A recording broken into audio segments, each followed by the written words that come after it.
Bonjour à toutes et à tous. On fait partie du Grenade, qui regroupe le court-circuit Biristan. Normalement, si vous avez reçu pas trop, les documents pas trop tard, vous devez savoir un petit peu ce que c'est. On a 2 heures ensemble. L'idée, c'est que on va représenter un petit peu rapidement nos entreprises. Est-ce que les gens, globalement, vous avez eu le temps de lire des choses sur nos entreprises déjà ?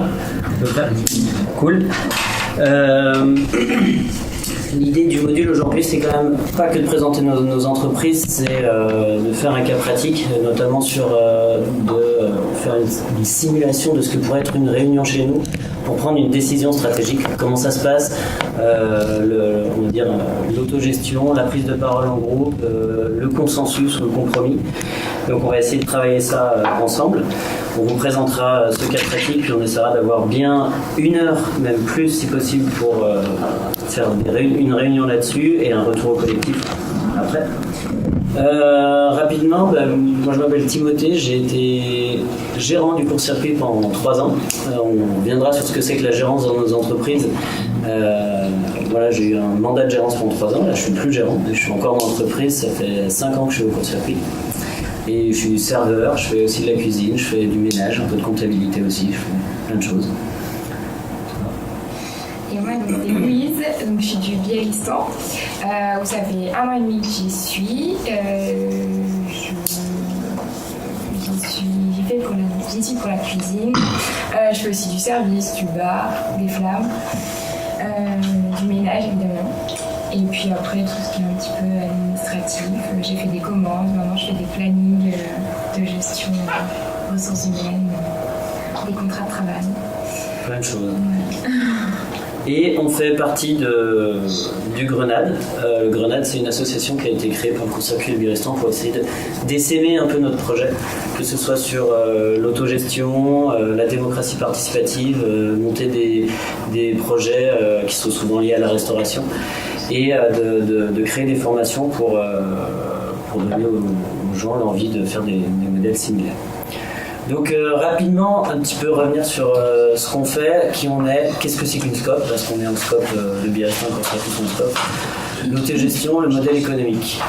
Donc on est court-circuit Biristan, on est tous les 2 des bars-restaurants. En scope, le scope c'est un statut qui s'appelle Société coopérative et participative. Avant ça s'appelait différemment, il y a longtemps. C'est un vieux statut, on dirait que c'est nouveau comme statut, alors en fait c'est très vieux, ça existe depuis le début du siècle, notamment dans le milieu ouvrier. Donc ça s'appelait à l'époque, je crois, Société coopération et de production. Donc on est ce qu'on appelle autogéré. C'est un grand mot, mais c'est pour dire que les salariés ont globalement le pouvoir dans l'entreprise. On s'approvisionne en circuit court, c'est une nourriture bière, principalement produits bio et locaux. Il y a 95% de produits bio et locaux. Le court-circuit a 8 ans depuis samedi dernier. On est 10 salariés, on fait 630 000 € de chiffre d'affaires et du bénéfice. On est une entreprise qui fait des bénéfices depuis 8 ans. Et le Biristan. Et le Biristan, donc on a 3 ans, bientôt 4 au mois de mars. On est 18 salariés et on a un chiffre d'affaires d'1 million de chiffre d'affaires et bénéficiaires. Donc le Biristan, ça a été 3 ans, ils sont passés de 4 à 18 salariés. 10 salariés. C'est les étudiants de l'INSA qui Alors Kinscope, c'est un type d'entreprise où les salariés sont propriétaires de l'entreprise et la gèrent. Globalement, un des statuts des scopes, c'est que les décisions prises en assemblée générale, un associé a une voix. Le capital est détenu, plus de la moitié du capital est détenu par les salariés. Ça veut dire qu'en assemblée générale, les salariés ont un pouvoir majoritaire sur ce qui se passe dans l'entreprise. Les gérants sont élus. Pour mon cas, j'ai été élu par mes collègues associés salariés. J'ai eu un mandat de gérance qui est de 3 ans chez nous. Et je ne suis pas plus important dans l'entreprise qu'un autre. Comme toute entreprise, la loi demande à ce qu'il y ait des responsables juridiques et administratifs. Ça, on ne peut pas l'enlever. Pendant 3 ans, ça a été moi. Donc j'ai été responsable vis-à-vis de la loi et du greffe du tribunal du commerce concernant les comptes, mais je prends pas plus de décisions importantes que mes collègues. Après, je dois certifier des comptes avec un expert comptable, mais je les présente à l'entreprise et je ne prendrai aucune décision sans l'aval de mes collègues associés. Voilà comment ça se passe, la gérance un peu chez nous. Ce qui est intéressant avec ça, c'est que les personnes qui sont élus gérants vont découvrir d'autres facettes de l'entreprise que les autres collègues ne verront pas toujours, notamment sur les relations avec l'expert comptable ou la rédaction de l'Assemblée générale. Mais ça, c'est fait, même le mandat de gérance, qui nécessite à un moment donné des compétences, est fait pour tourner et on espère faire que les gens, le poste de gérance puisse être pris par tous et toutes à un moment donné. Une SCOP aussi, c'est la répartition des bénéfices. En moyenne, on met 50% en réserve, 50% en part travail. Le statut du SCOP fait qu'on ne peut pas mettre moins de 30% du bénéfice en dehors de la part travail. Il y aura toujours au moins 30% du bénéfice qui iront aux salariés en part travail. Et chez nous, on fait 50-50.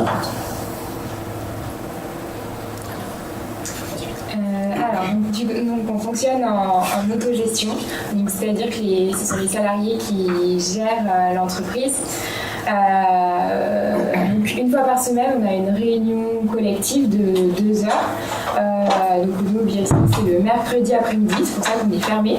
Entre 15h30 et 17h30 et là on est tous présents avec nos comptables et on a 3/4 d'heure à 1 heure de réunion où on est tous rassemblés et là où on va décider on va prendre des décisions sur des décisions stratégiques sur notre mode de fonctionnement. Et ensuite, c'est suivi d'une heure de réunion de vie où là, en fait, on est répartis en plus petits groupes parce que du coup, il y a des choses qui sont compliquées à prendre, des décisions qui sont compliquées à prendre à 18. Typiquement, pour le choix des bières, ça sert à rien qu'on soit à 18 à décider. Donc en fait, ça va être le groupe qui s'occupe des commandes qui va s'en occuper. Et donc, pareil, c'est le même mode de fonctionnement, c'est chacun a le droit de s'exprimer, a le droit de dire ce qu'il veut. On a, parfois, on a des votes, où là, c'est pareil, c'est un homme égale une voix, qu'on soit co-gérant ou non. Ensuite, de la même manière, sur le quotidien, donc on a un système de polyvalence. Donc chacun va être amené à faire toutes les tâches dans l'entreprise. Vous en êtes à quelle vitesse sur les tâches ? Entre 6 mois et 1 an. Ok, d'accord. Parfois même un peu plus. Sur les groupes de vie. Sur les groupes de vie, ouais.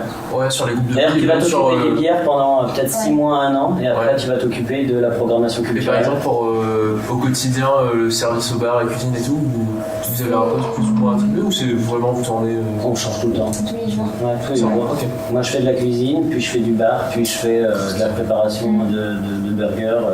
Ça change. Sur un planning, tu auras toujours. On va essayer d'être le plus polyvalent possible. Et le planning, c'est établi par un petit groupe ou c'est. Oui, un groupe RH Okay. qui bosse dessus pendant 6 mois, 1 an. Puis après, on fait tourner. Okay. Et après, sur la polyvalence, je vois le soir, nous, on a un poste qui va. Il y a une personne qui va remplacer chaque personne pendant une demi-heure. Prendre des tours de pause et du coup elle va changer toutes les demi-heures et un jour elle va faire du bar, une demi-heure après de la plonge, une demi-heure après des flammes. Donc on a vraiment cette polyvalence qui est très poussée. Après donc la gérance c'est pareil, ils sont 2 au court-circuit et 3 au DSA, il n'y a pas juste un gérant. Et après pas de rémunération du capital, ça c'est le statut SCOP qui veut que en fait on n'a pas d'actionnaires qui sont rémunérés par des dividendes. Bien sûr que ce soit statut SCOP. Les SCOP peuvent avoir des dividendes, c'est ce qu'on s'est fixé en statut de court-circuit et DSA. Il n'y a pas de rémunération de dividendes. C'est maximum 10% je crois, le statut SCOP. Ouais, je reviens très rapidement sur ce que disait Louis sur les réunions, tout ça. C'est vraiment le cœur de nos décisions. Ce qui se passe en assemblée générale, il y a des entreprises, il y a des moments où l'assemblée générale sera les grandes décisions de l'entreprise. Pas chez nous. Les décisions de l'assemblée générale, c'est des trucs un peu formels.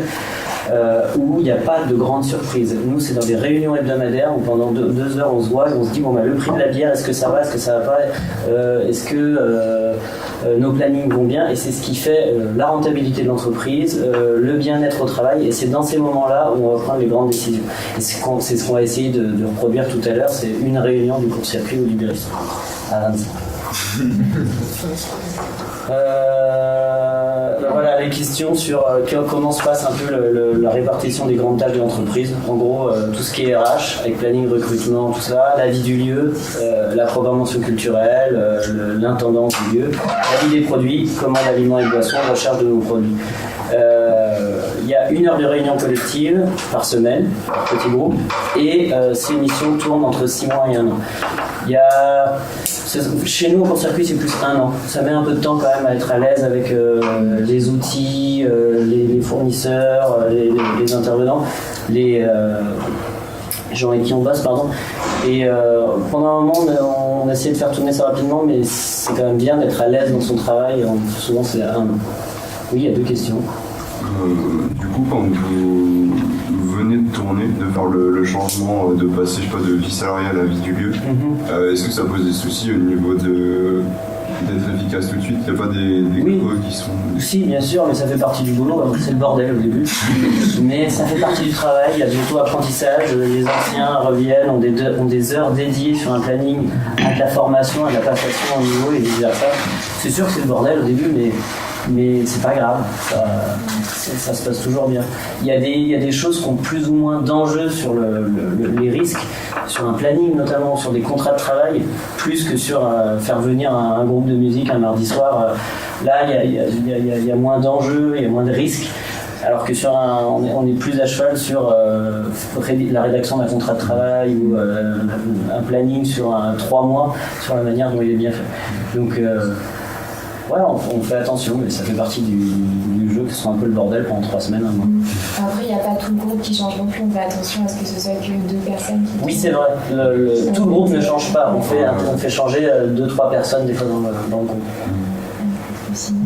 Oui. C'était par rapport aux fournisseurs, c'est vrai que ça pose un peu le problème. Du coup, s'il n'y en a que 2-3 qui changent en même temps, j'imagine que Oui, et puis les fournisseurs sont habitués à avoir des fois des gens différents, mais on connaît très bien les gens, donc même si au début ils ont des nouvelles personnes, c'est pas vraiment compliqué. Mais comme ce que disait Louise, c'est pas toute une team qui change, c'est 1 ou 2 personnes à l'intérieur d'une team. Mais même après, pour les fournisseurs, on les connaît tous, qu'on fasse partie de la vie des produits ou pas, on sait qui c'est, il n'y a pas trop de problème. On essaye de payer justement nos fournisseurs, on essaye de se rémunérer correctement et on essaye d'avoir des tarifs abordables, des produits de qualité faits maison pour les clients. Ça sera le cœur de ce qu'on va parler tout à l'heure. Le cas pratique, ce sera sur la restauration. Essayer de voir ces 3 grands vecteurs d'exigence, c'est nos valeurs, et c'est compliqué parfois de faire les 3 en même temps. Ce qui fait notre rentabilité, on a une activité qui est plus rentable que l'autre, c'est le cas pratique d'aujourd'hui. Le bar nous fait vraiment vivre, le restaurant c'est quelque chose qu'on veut avoir mais qui est beaucoup moins rentable comme activité. Oui. Parce que du coup, alors je sais pas si vous connaissez tous, mais en fait le midi on est vraiment restaurant avec service à l'assiette, et le soir c'est plus en mode bar avec les flammes et service au bar. Absolument. Voilà. Il y en a un où il y a une forte rentabilité, l'autre c'est beaucoup moins rentable, mais c'est important pour nous de faire de la cuisine, de travailler avec des producteurs locaux, de travailler avec des maraîchers. On en parlera après. Grande amplitude horaire, on est ouvert de 9h à 1h30 et de 9h à 1h30 du matin. Donc beaucoup de postes. Sur un planning, chez nous, il peut y avoir 6 personnes qui bossent dans la journée. Donc c'est pour ça que quand on dit qu'on est 10 chez nous et 18 chez eux, ça peut surprendre des fois les personnes, mais parce que c'est une grande amplitude horaire, il y a besoin de beaucoup de gens.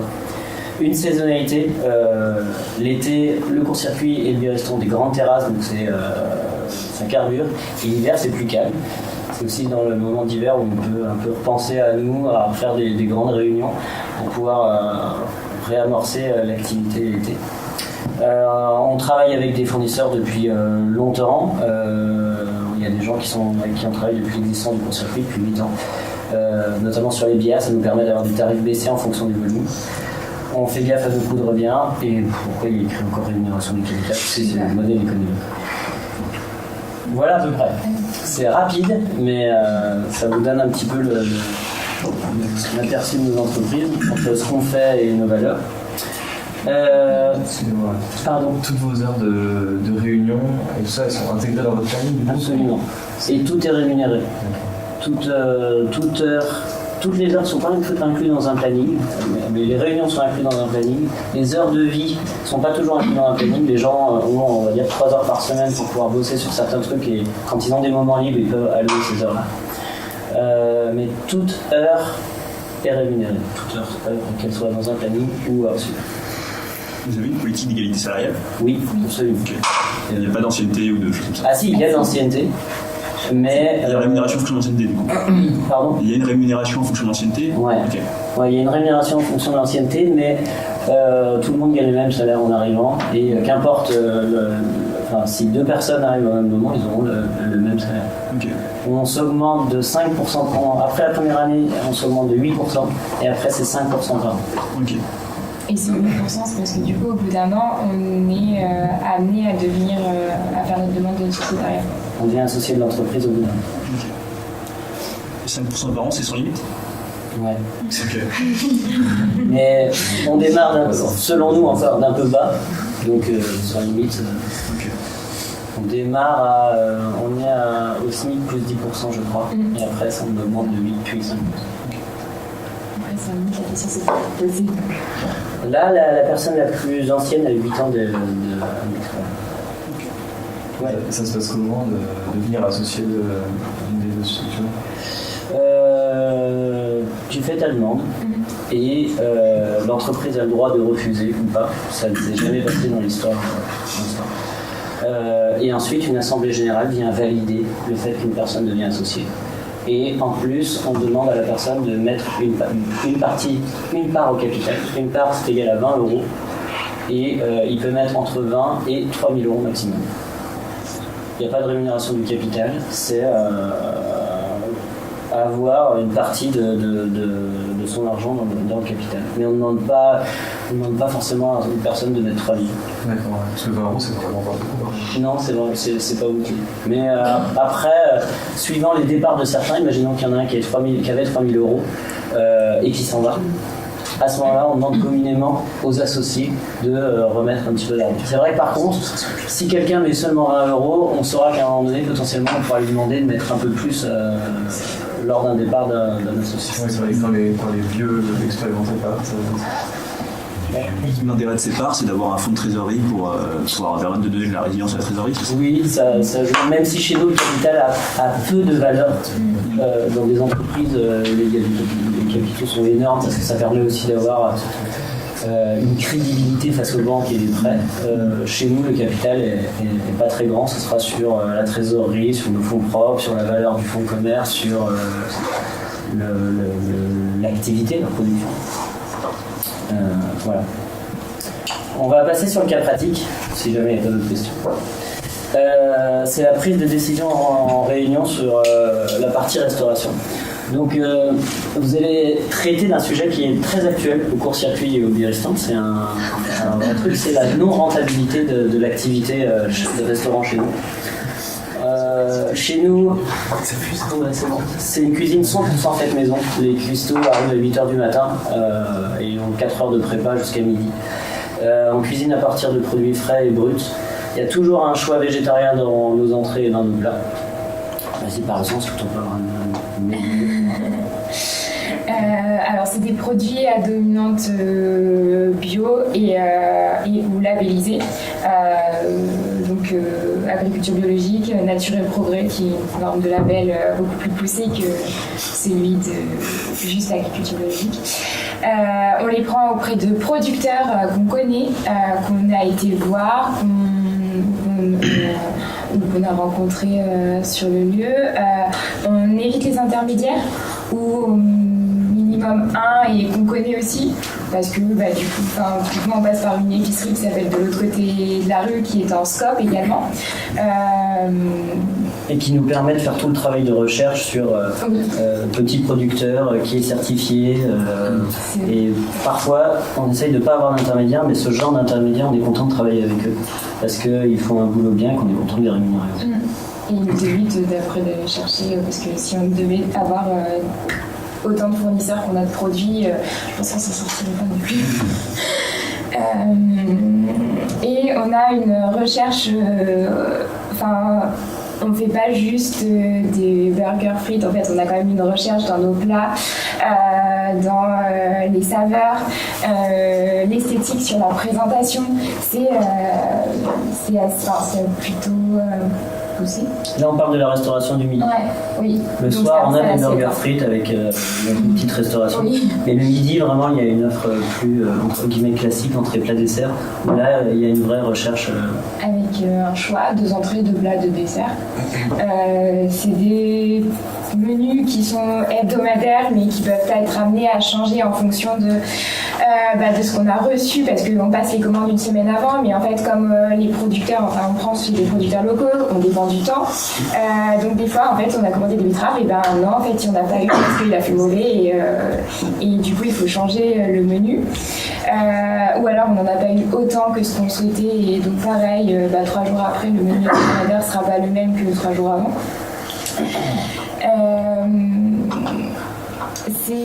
Donc c'est des produits de saison.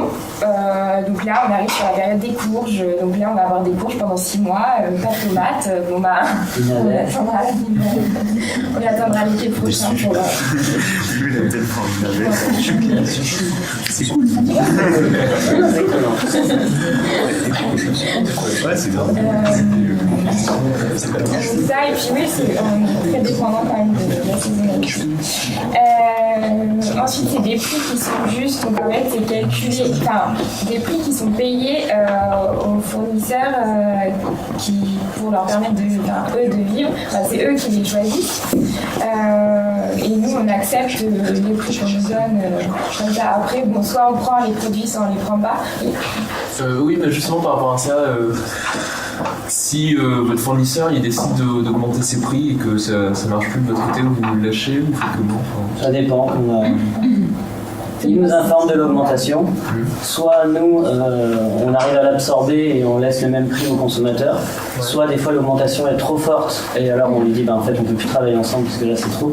Soit on décide de continuer à bosser avec eux et on impacte nos prix de vente aux consommateurs après.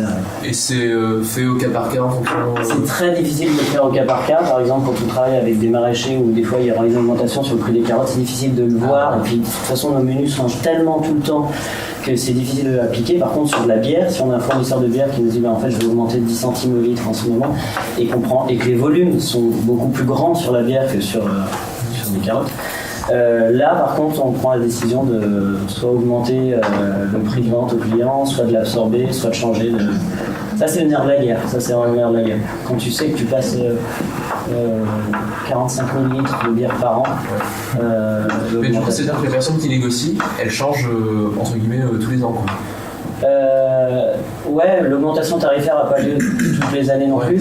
Et puis il n'y a pas une personne qui négocie, c'est un groupe. Et une fois qu'il y a eu la nouvelle, la brasserie Pleine Lune augmente ses tarifs. On fait une réunion, on voit combien de points de marge on perd, on voit quel devrait être le prix au consommateur, et après on décide ensemble.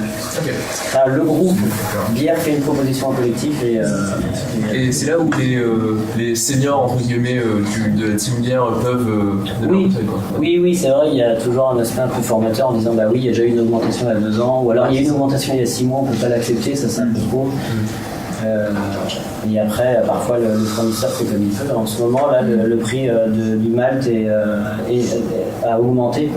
Donc, ils y peuvent rien, les brasseurs non plus. Ils n'y peuvent rien. Donc, du coup, il y a eu une augmentation. Dernièrement, il y a eu une augmentation du prix de certaines bières que nous, on n'a pas impacté aux clients en ce moment.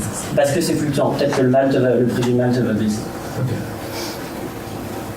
Donc, qu'est-ce que c'est que des prix justes ? Chez nous, les prix doivent être au moins égaux au prix moyen, un produit équivalent pratiqué dans le quartier du court-circuit et du restaurant. Les prix d'achat des produits vont permettre une juste rémunération des fournisseurs et des producteurs. Donc, généralement, on négocie pas avec les fournisseurs. On négocie.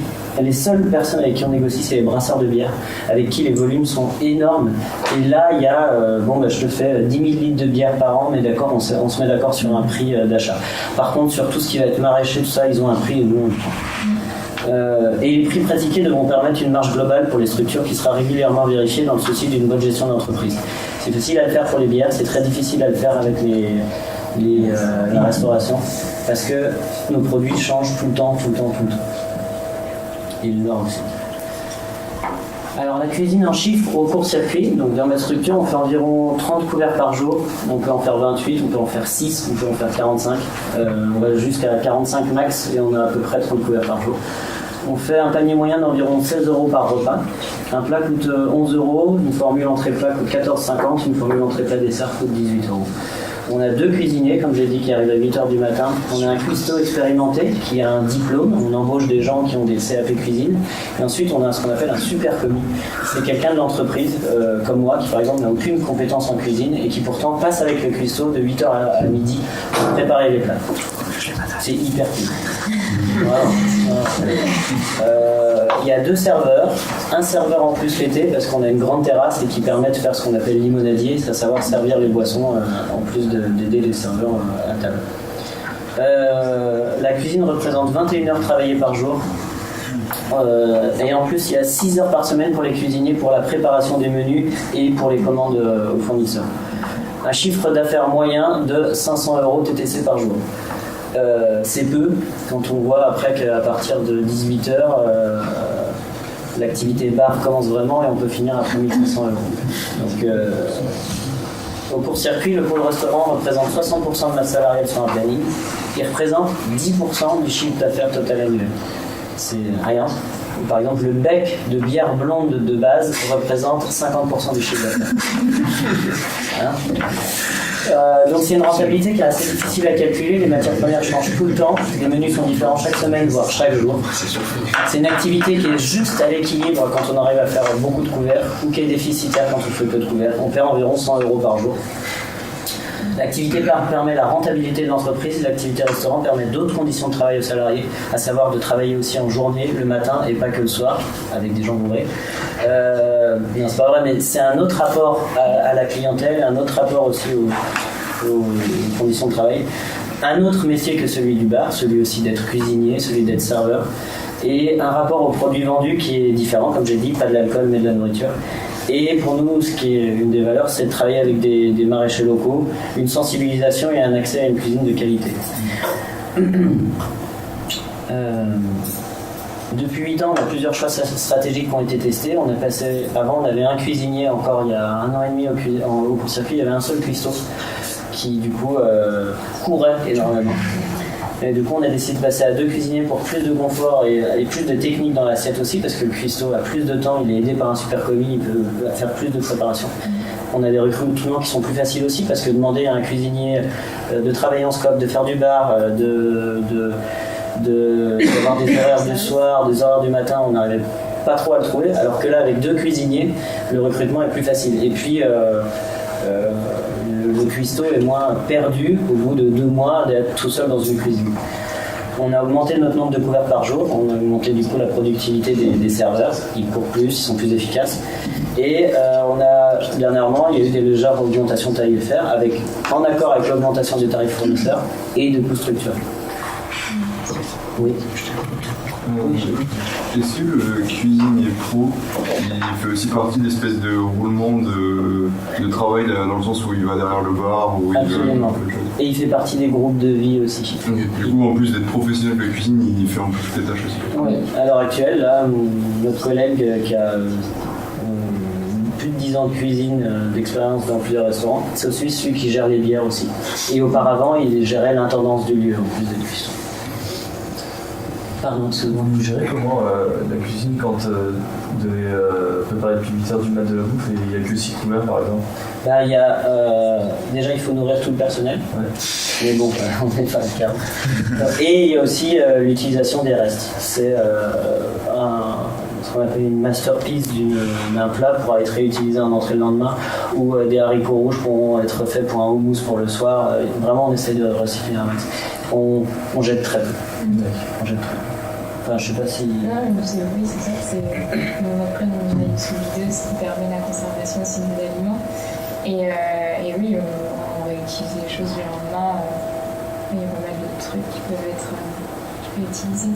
Okay. Bon, après, ça nourrit le personnel aussi. Hein, quand on est 6 le midi et 6 le soir, il faut quand même les nourrir. Du coup, ça veut dire quand on fait 40 couverts, on peut plus les nourrir. Non, ça va, tout le monde.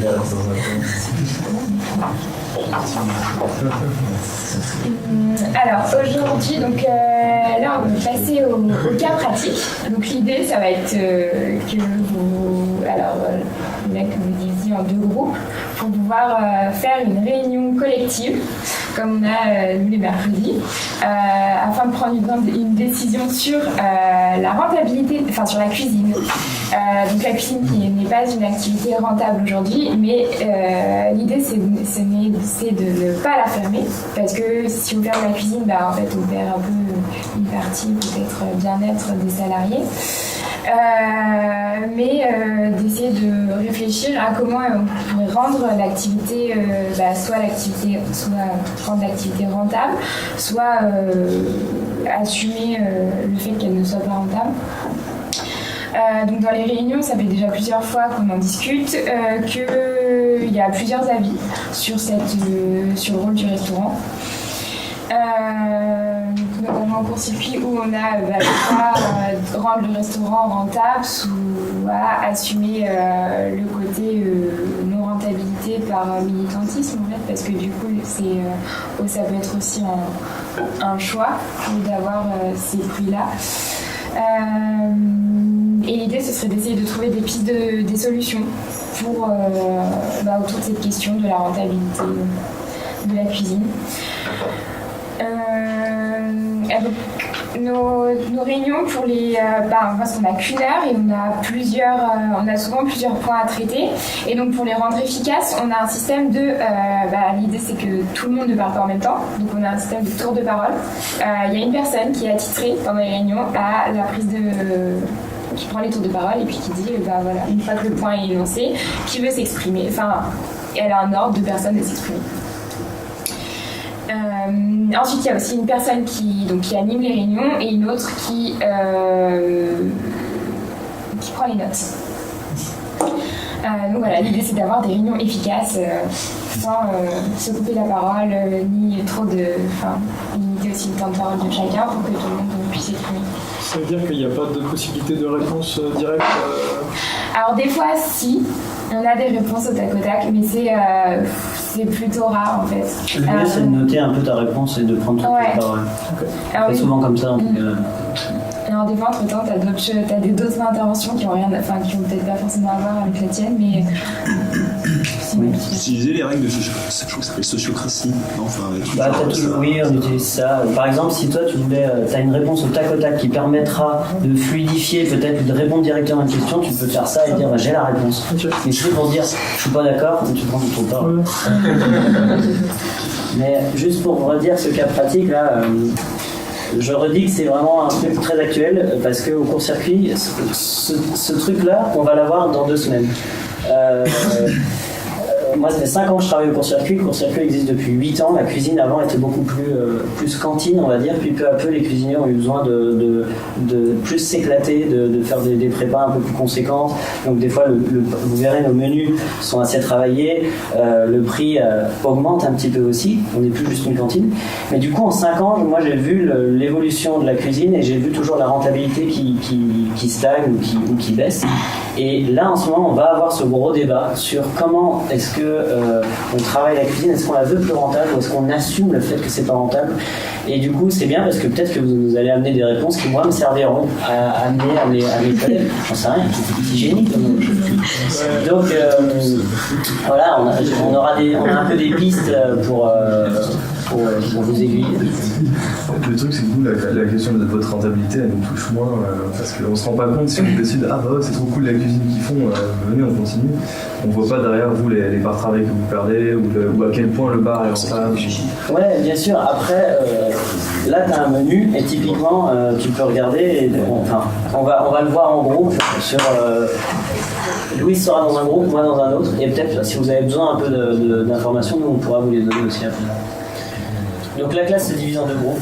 Comme l'a dit Louise, il y a une personne qui prend la tour de parole, une autre personne qui prend les notes sur les propositions. Et c'est très bien qu'il y ait deux personnes après qui fassent le compte rendu au collectif. Est-ce qu'on est dans les temps? On est pas mal. Ouais, on est pas mal. La réunion, on va essayer de faire 45 minutes, et après on se fera un retour au collectif. Les deux groupes diront nous on pense qu'il faudrait faire ça. Ça c'est bien, ça c'est moins bien. Il y a des pour, il y a des contre. Et à la fin, d'essayer de dégager des propositions. Juste pour dire, nous, quand il y a des grosses décisions stratégiques comme ça, il y a toujours un groupe qui vient au collectif en ayant amené quelques propositions. Donc là, ça sera un peu le travail de chaque groupe. C'est comme si vous avez déjà un petit peu travaillé sur des propositions qui reviendront au collectif après derrière. Parce que sinon, des fois, si on a des points aussi gros que ça qui sont amenés à un collectif, des fois, on galère. On galère à utiliser le temps de manière bien efficace. Donc des fois, on demande à des sous-groupes de préparer le sujet. Voilà. On va vous aider. Il y a un groupe, on va aller en salle 317, vous commencez à connaître. Voilà, du coup il faut une quarantaine, je crois, de petites personnes. Et du coup, on va donner le tour de parole, lever la main. Ah, c'est qu'il va noter les personnes qui ont pris la parole. C'est pas grave. Ok, je pensais que c'était l'inverse, qu'il allait organiser les gens qui allaient prendre la parole. D'accord. Il y a plusieurs personnes. Oui, voilà, c'est ça. C'est quand il y a plusieurs personnes, mais même juste une personne, en fait, l'idée c'est de ne pas couper la parole. Ouais. Donc en fait, ce qu'il fait, c'est que si j'avais, je sais pas, il y a Tim qui parle, et que moi j'ai envie de répondre, je fais ça, puis il pointe vers moi et il part. Donc pour éviter que les gens soient comme ça pendant 10 minutes. Ah oui, voilà, c'est ça. Et après, du coup, il y a un parce que s'il y a 4 personnes qui lèvent la main, tu notes les 4, ça tout le monde baisse la main et tu sais qu'il y a celle-là, ensuite celle-là, ensuite celle-là, ensuite celle-là. C'est ça. C'est juste, je vais faire un signe pour montrer que vous l'avez vu, genre. Voilà, ouais, exact.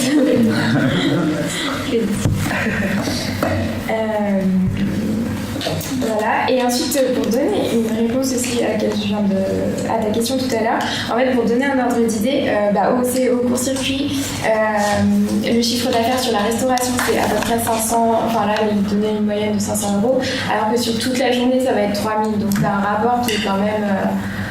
et nous au Biristan ça va être 1000 sur midi et sur une même journée, par exemple le mardi où on est 6 et 6 le soir, ça va être 4000 sur toute la journée. Donc voilà, c'est Un quart et un 6. Ouais, ok.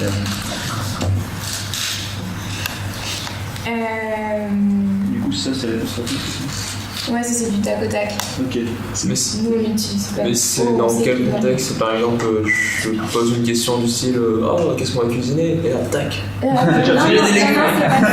Non, c'est pas par rapport à ça, c'est pas. Enfin, c'est les réponses au tac au tac, on sait qui peut les avoir en fait. Donc là, à ce moment-là, on va donner la parole à cette personne-là parce qu'on sait qu'elle va répondre du tac au tac. C'est typiquement sur quand on recrute quelqu'un, s'il y a une personne qui pose une question sur la personne, sur le candidat, et que on va avoir en face la personne qui a passé, avec qui le candidat a passé l'entretien, il va pouvoir répondre. C'est ce genre de truc. C'est plutôt, c'est assez rare sur une réunion, les tac au tac. Sur une heure, t'en as deux. Une information importante, souvent, pour le professeur. Oui, voilà. Ok. Donc voilà, coup, là, l'idée, donc, c'est que vous discutiez, que vous fassiez comme si vous étiez dans une réunion au court-circuit ou au Biristan, et que vous discutiez de comment rendre rentable, de la rentabilité du restaurant. Qu'est-ce qu'on en fait? En partant du postulat qu'on ne le ferme pas. Voilà. Bien sûr. Mais non. Alors là, du coup, ça c'est un exemple de menu. Les prix sont derrière l'affiche, mais en fait, donc les formules, c'est 11 € pour le plat. Alors au court-circuit, ça doit être 4,50 pour l'entrée et le dessert, ou les fromages. Et c'est 18 € entrée, plat, dessert, et du coup, ça fait 14,50 entrée, plat ou plat, dessert. Ok. Et au niveau prix, le coût de revient, C'est quoi les marges? c'est quoi les marges? Alors sur la restauration, je ne les connais pas, notamment au court-circuit, je pense que ça doit être 50%. Ok, d'accord. Sans compter du coup, c'est au niveau quand c'est le revient, ça prend en compte les coûts structurels ou pas? Moi aussi j'ai fait. Là non. Ok. Donc voilà, donc c'est pour ça. Donc après, il y a 50% en fait de matière première. Oui, c'est un peu de et ensuite, du coup, il y a un truc sur. Je les connais pas du tout. Je crois que c'est 10 ou 20%. C'est rien. Du bénéfice? Ouais. Genre vraiment du bénéfice? Non, mais oui, ça, parce que ça ne peut pas être ça doit être oui, ça, parce que du coup, non, je suis en train de réfléchir, on passe les commandes, ça va faire 10%, ça va 50%, ça va être sur, oui, avec tous les coûts structurels, oui, parce que c'est 60%. C'est toi, genre 50%. C'est pas de thunes. Ouais. Fais voir, je mange Sachant que sur ces prix-là, on a passé la TVA, on a la TVA, c'est une TVA à 10%, mais Qui est pas compté dedans? elle est comprise dedans. Donc en fait, là, parce que c'est plus sur du 17 pour la fin. Ok.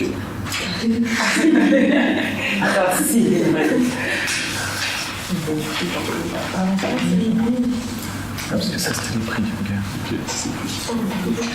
Ouais, après sur un menu, on doit les ingrédients, ça donne sur un plat, ça doit être 5 €. Je pense.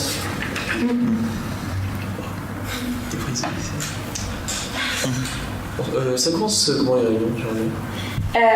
Ça commence par... oui, on a un ordre du jour. Donc l'animateur... C'est la présentation qu'on a fait tout à l'heure? Ouais, oui, c'est plus sur la présentation du cas pratique, ouais. Vous faites une météo? Non. Ok. Une météo? C'est quand tu demandes si tout va bien. Qui va bien. Ah ok. Genre, après tu peux dire orageux, pluie, comment. Donc ça peut influer sur comment tu vas prendre l'information. Par exemple, C'est ça. ça permet de. Ça va. Ok, on est déjà tout de suite. Déjà qu'on arrive toujours 5 minutes, le temps de finir tout ce qu'on a. Là, on arrive toujours 5 minutes. Mettre des petites vignettes sur son front, ça a des couleurs. Je suis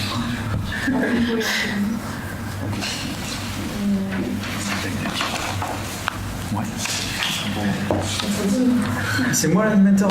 J'ai rien. Non, toi tu prends les photos par là, il n'y a pas vraiment de temps d'animateur, vous avez qu'un point. On pourrait supprimer la viande. Alors, du coup, sur une principe de rentabilité, le coût de la viande est quand même un coût assez important lors de la conception des menus. Et est-ce que c'est ce que vont chercher les gens qui vont en circuit? C'est une question que je n'ai pas la réponse, parce que je suis pas un organe. Mais supprimer la viande, ça peut être intéressant pour abaisser ses coûts. Et en plus, en ce moment, on est dans une hype végétarienne. Et du coup, je pense pas que ça décourage des potentiels acheteurs.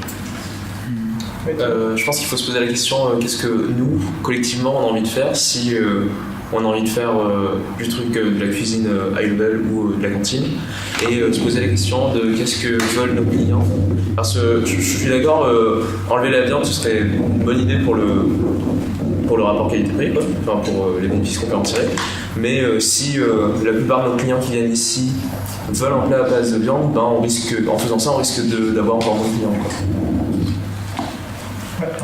Il y a aussi la question de, enfin je sais pas, la cohérence, est-ce que si on fait un resto végé le midi, tu vois, le soir on va quand même servir des burgers avec de la viande, ou est-ce que, voilà, est-ce qu'on dit on est végé le midi mais pas le soir? Peut-être c'est bien d'avoir un plat, enfin je sais pas si c'est déjà comme ça, mais un plat végé, un plat pas végé, pour quand même garder justement, enfin on réduit la viande, mais on a quand même pour un potentiel plus intéressant. Ouais. Et... Je vous donne la parole avant toi. Il faudrait savoir aussi sur les chiffres à quel point la viande, il y a de la perte dessus. Parce que moi j'ai l'impression que c'est un des trucs les plus périssables quand même. De ce côté-là, je pense qu'effectivement il y a de la perte. Mais après, c'est peut-être un de ceux qui est le plus consommé. Il faut voir à quel point le midi les gens réclament de la viande, comme disait. Il faut voir ce que réclame la clientèle, si on est prêt à aller chercher une nouvelle clientèle. Ou si les VG qui ont déjà l'habitude de fréquenter les établissements, ça suffit. Et ouais, la cohérence, c'est vrai que est-ce qu'on peut arrêter de faire des burgers avec de la viande le soir pour rester cohérent, ou ça serait pas du tout rentable. Ouais, mais moi du coup je suis plutôt d'accord avec vous, mais je pensais à l'impact sur les producteurs, parce que j'ai cru comprendre que l'objectif c'était aussi de faire vivre des producteurs, et en plus de ça, bon, j'ai fait une conférence hier qui influe un peu sur ce que je vais dire, mais enfin j'ai vu, j'ai fait la conférence, mais a priori dans l'évolution de l'agriculture comme on devrait pouvoir la voir bientôt, et ben en fait la part de l'élevage va être importante aussi pour le maraîchage, et du coup je pense pas que ce soit un objectif à long terme de supprimer complètement la viande, et du coup ben je pense que ça peut s'appliquer aussi là dans le resto et continuer à garder une offre viande, je pense que c'est important. Je suis désolé, j'ai mangé ton nom. Voilà, Martin. Martin. Du coup, il y a une chose qui serait possible. J'ai vu qu'il y avait par exemple du bœuf dans les menus, on peut peut-être se limiter à des formes de viande qui sont un peu moins chères, genre de la volaille, choses comme ça. Je rejoins Greg sur le fait de précariser des éleveurs qui sont déjà dans la merde et du coup qui comptent peut-être aussi sur des commandes en partie du court-circuit pour financer leur activité. Voilà, la question des conditions agricoles, c'est un truc en ce moment qui a une vraie importance et je pense que ça doit être considéré. Tim ?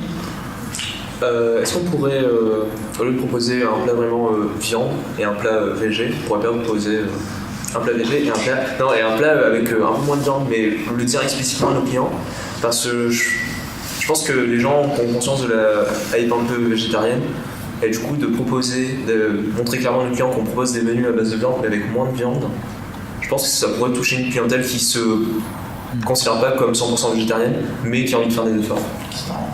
Ouais, effectivement. Moi j'ai vu le menu et je pense qu'on pourrait peut-être aussi simplifier. Enfin, il y a quand même beaucoup d'aliments différents dans un plat. Peut-être qu'on pourrait simplifier, mais peut-être qu'après pour les cuisiniers ça serait moins drôle, je sais pas. Mais... Théo. Attends, je suis en train de noter, j'ai oublié ce que je voulais dire, désolé. Du coup, je vais prendre mon tour de parole avant le tien. Non, tu peux pas noter, donc c'est un peu. Non, franchement, j'ai oublié. Effectivement, pour simplifier les menus, ça pose la question de qu'est-ce que. Encore une fois, quel est le but de l'activité, quoi? Faire des sous ou alors se créer un meilleur cadre de travail pour les cuisiniers, entre autres. Donc, on en revient à la question principale de est-ce qu'on assume un déficit ou une perte parce que c'est une philosophie, quoi, ou alors est-ce qu'on cherche absolument à faire de l'argent? Après, je pense qu'il peut y avoir un compromis entre réduire la quantité d'ingrédients et faire en sorte que les cuisiniers s'éclatent toujours. C'est pas parce que tu mets pas 7 ingrédients dans ton plat qu'il n'y a pas la technique et la présentation, quoi. Du coup, il y a peut-être un compromis à trouver là-dessus. Et ah oui, et je pensais à autre chose du coup, parce que là on parle beaucoup des menus et des aliments, mais peut-être qu'il y a plus de choses à faire autour de la com ou des too good to go, des trucs comme ça qui existent. Et justement pour les jours où on prépare, où on se dit ok, on a une moyenne de 30 personnes et en fait il n'y en a que 6 qui viennent, peut-être qu'il y a plus possibilité de faire ce genre de trucs de too good to go. C'est un exemple hyper direct, mais comment? Explique peut-être ce que c'est tout. Pour ceux qui savent pas peut-être, ok. C'est en gros dans des structures, ça peut être n'importe lesquelles, mais la plupart du temps alimentaire en tout cas. À la fin de la journée, quand il y a des restes, il y a des paniers qui sont faits à des prix inférieurs, et du coup ça permet aux gens d'aller chercher de la nourriture dans les structures comme ça, puis généralement en fin de journée, en fin de service, quoi. Du coup ça fait quand même un apport financier, ça évite du gâchis, et puis peut-être que ça peut réaugmenter les bénéfices sur la journée aussi.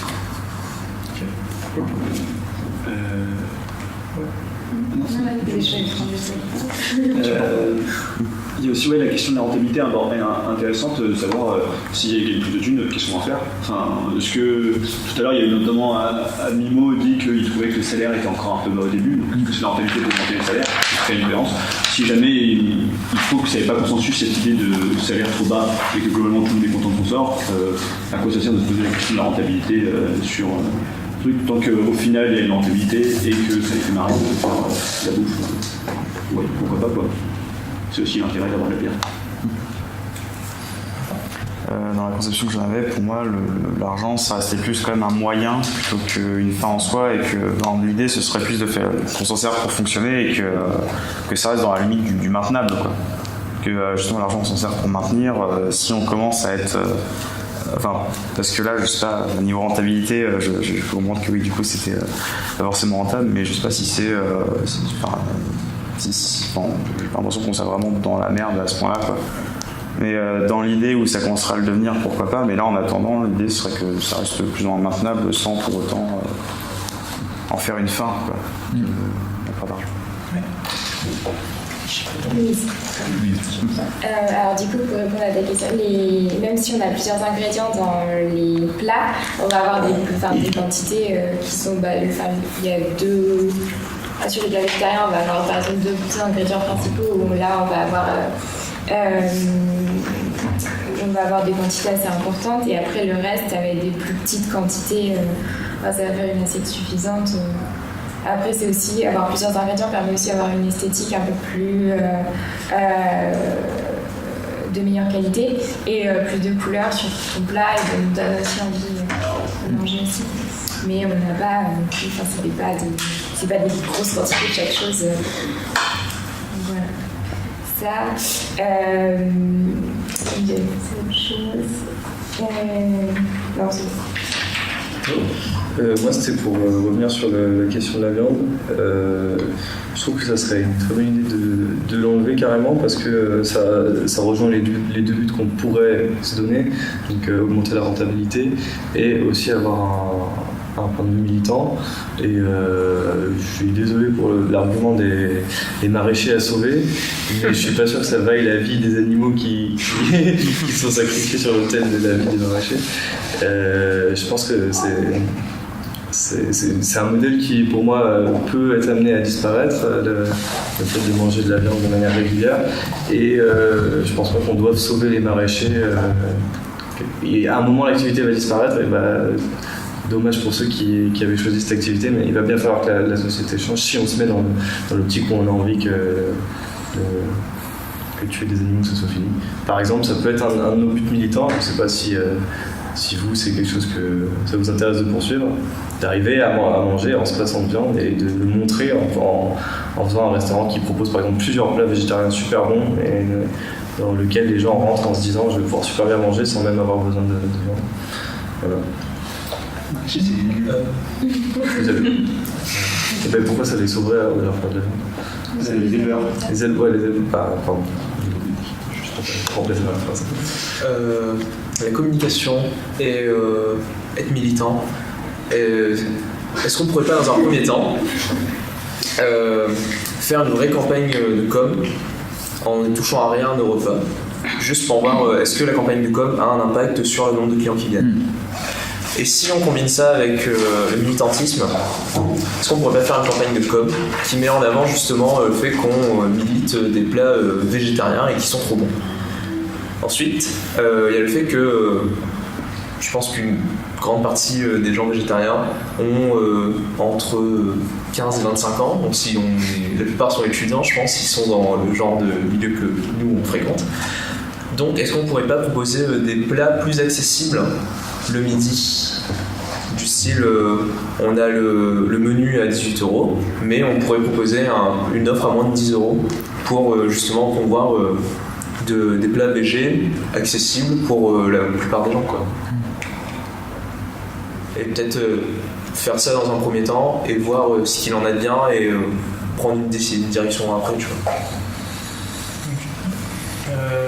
D'abord pour répondre à Théo, l'idée du coup c'est que l'argument de la viande, à la base on l'avait plutôt pris pour pouvoir s'augmenter la rentabilité. Et est-ce que ne plus en proposer du tout, ça risque pas à l'inverse de nous faire perdre la clientèle? Et du coup Tim répondait derrière qu'on peut la récupérer autrement en nuançant.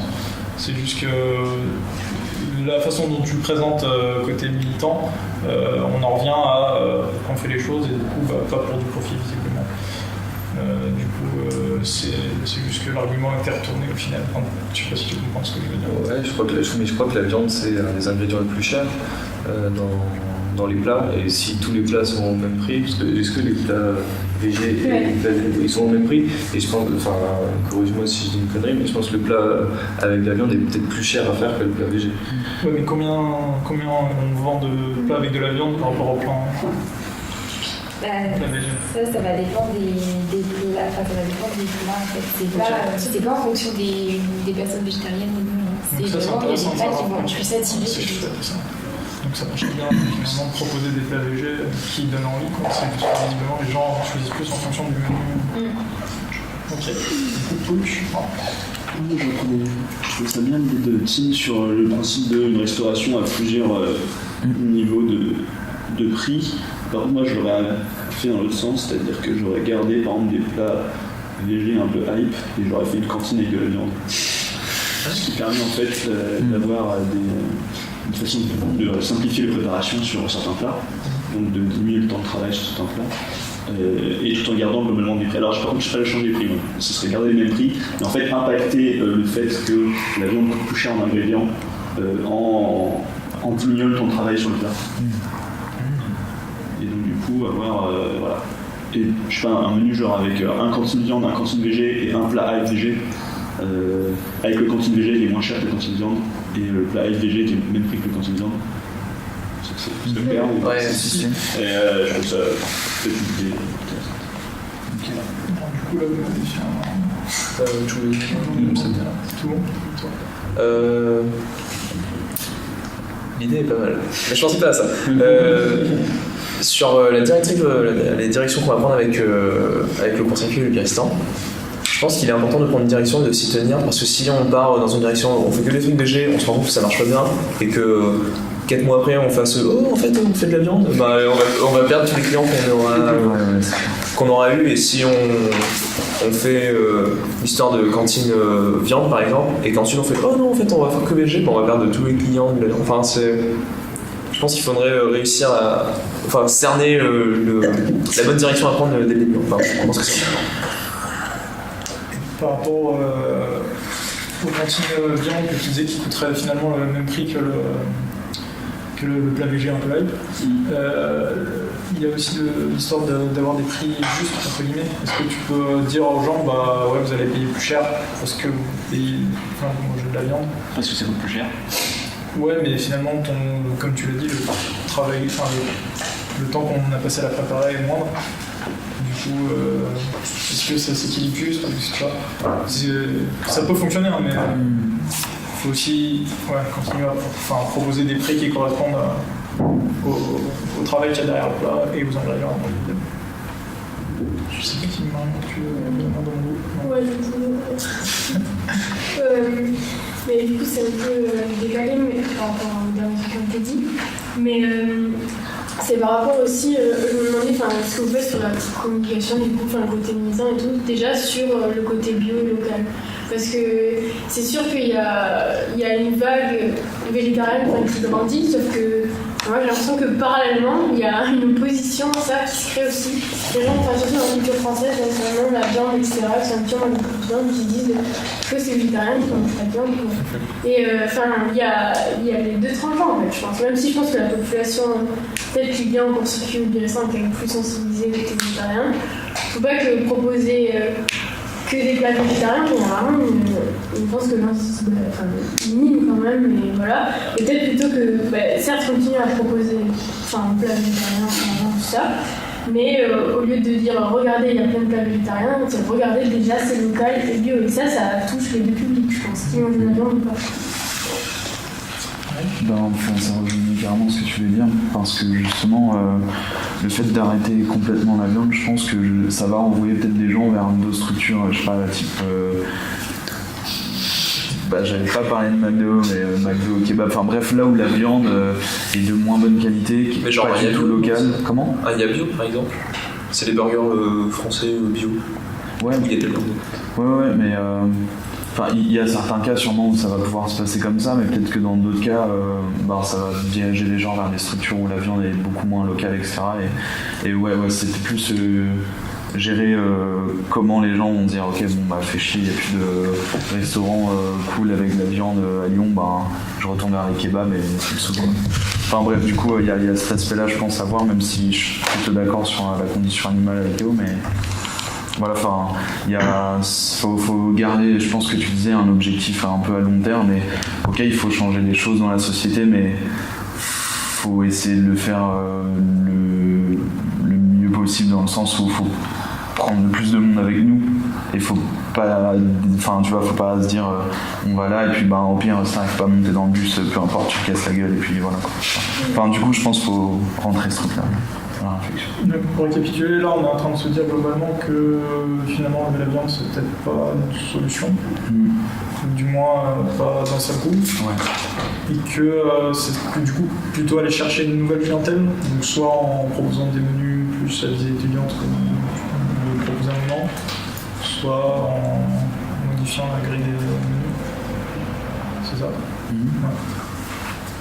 Sur les menus étudiants, ils ont moins cher. Il faut voir est-ce que c'est vraiment plus intéressant au niveau de la marge qu'on en fait. Parce que si on les vend moins cher, il faut quand même qu'ils soient encore vraiment moins chers à produire, et puis qu'en plus ça nous apporte une clientèle. Est-ce que ça serait un moyen de vraiment d'augmenter la rentabilité, d'avoir des menus moins chers? Surtout qu'il faut qu'on voit le contexte géographique aussi. Le directeur du court-circuit, il n'y a rien autour. Enfin, il y a plein de choses, mais il n'y a pas d'étudiants centralisés sur ces. Alors peut-être je ne connais pas très bien le court-circuit les alentours, mais Mazagran pour moi c'est clairement pas un quartier étudiant. Et en tout cas, Villeurbanne, à l'endroit où est situé le Biarristan, il est éloigné de tout le centre étudiant. Il y a du coup, le moment où il y a l'unité. Il y a l'unité à la côté. Ouais, exactement. Okay. Bon, alors peut-être l'unité, mais le coup de oh là là, ce midi on va manger un repas à 8 balles avec des potes parce qu'on a oublié de prendre un Tupperware ce matin, on n'a pas envie de manger un kebab, ça se produira quand même relativement rarement, je pense. Et surtout que les menus, du coup, là ce serait rajouter un troisième plat à préparer, donc rajouter aussi du temps de travail aussi sur une matinée. Donc peut-être juste. Je veux dire juste en changeant, pas sans changer les menus, mais en faisant de la com ciblée, mais le problème c'est que si les tarifs restent le même, les étudiants n'en ont pas. La solution aussi c'est de réduire le nombre de couverts. Le couverts max, tu veux dire? Ouais, on dit on va faire un sport 15 personnes. Et les gens qui arrivent après, ils rentrent pas. Non mais c'est un choix qui fait par certains restos. Ça permet de contrôler la quantité qu'on produit. On se dit qu'on aura toujours 15 personnes. Après ça peut aussi avoir un effet de communication inverse où les gens ils disent j'y vais jamais parce que c'est toujours plein. Moi je sais que Biarristan j'y vais jamais le week-end parce que je sais que c'est toujours plein. Et du coup voilà, ça peut être un choix aussi. Tiens, on met en place un système de réservation du coup pour les couverts. Enfin, je sais pas comment ça se fait quand on limite le nombre de couverts sur ça. Et là,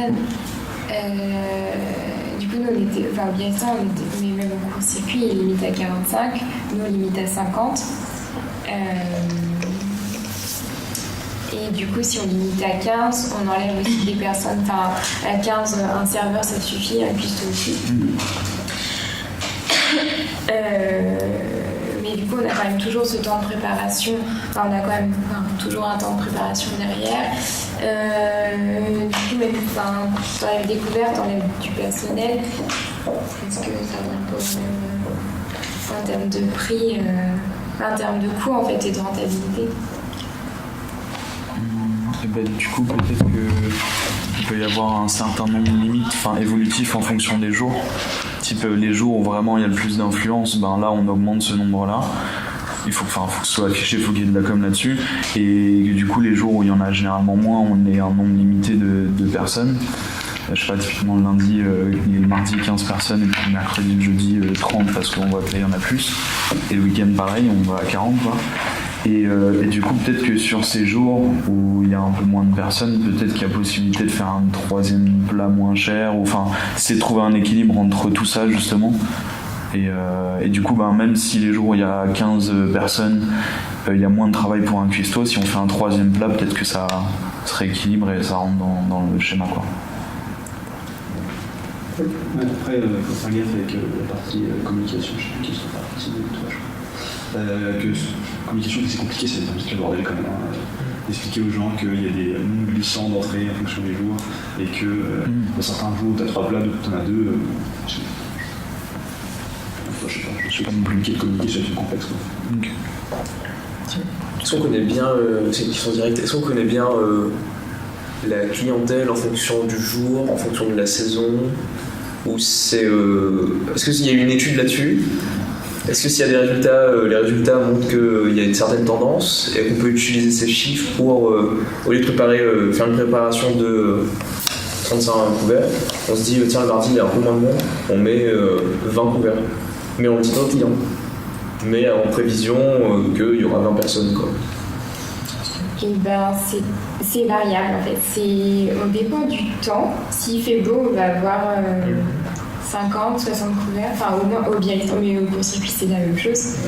Là, on a une saisonnalité, vraiment l'été où là, du mardi au samedi, on est quasiment complet tous les jours, entre 50, on peut monter jusqu'à 60 couverts.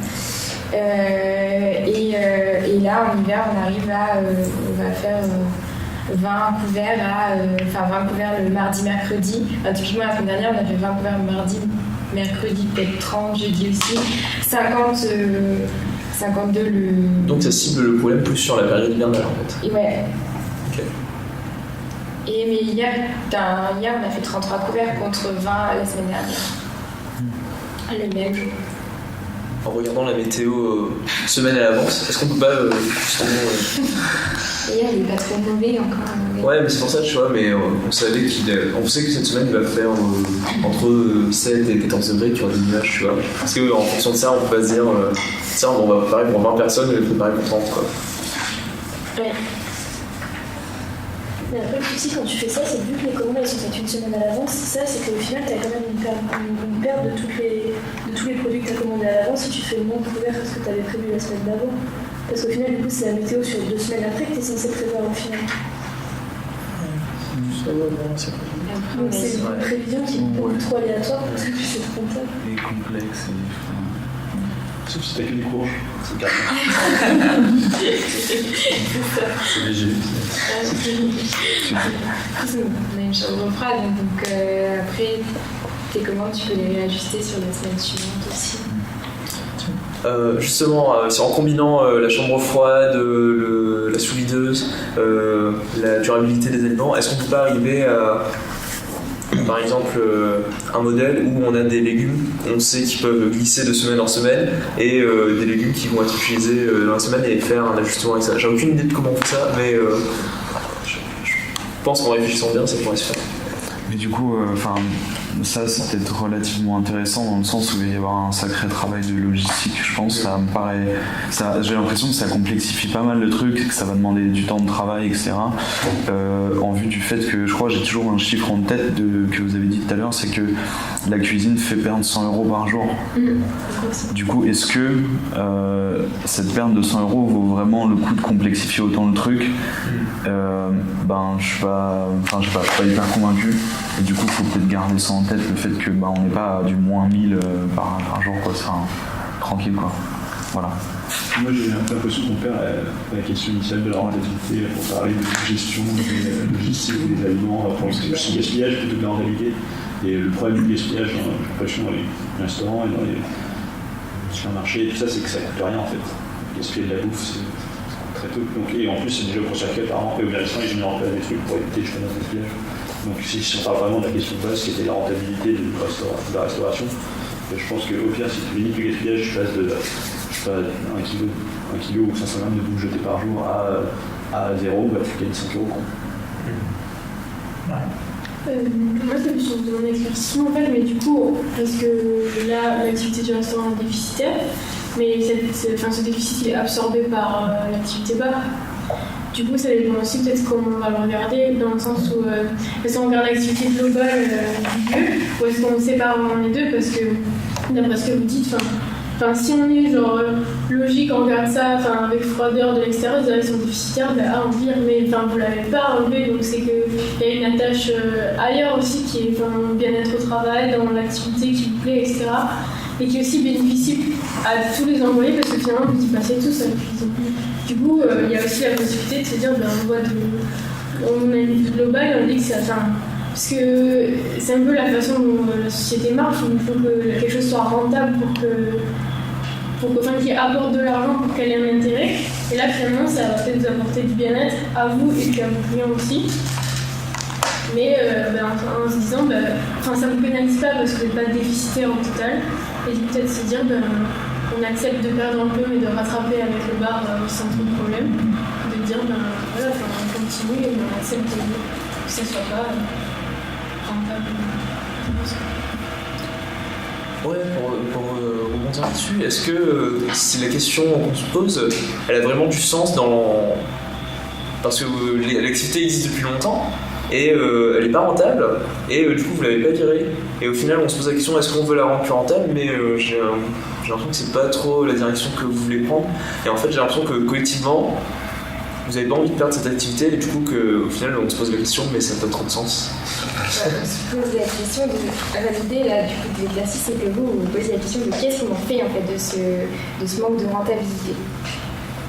Est-ce qu'on change? Est-ce qu'on diminue ce manque de rentabilité? Donc on essaie de changer les menus.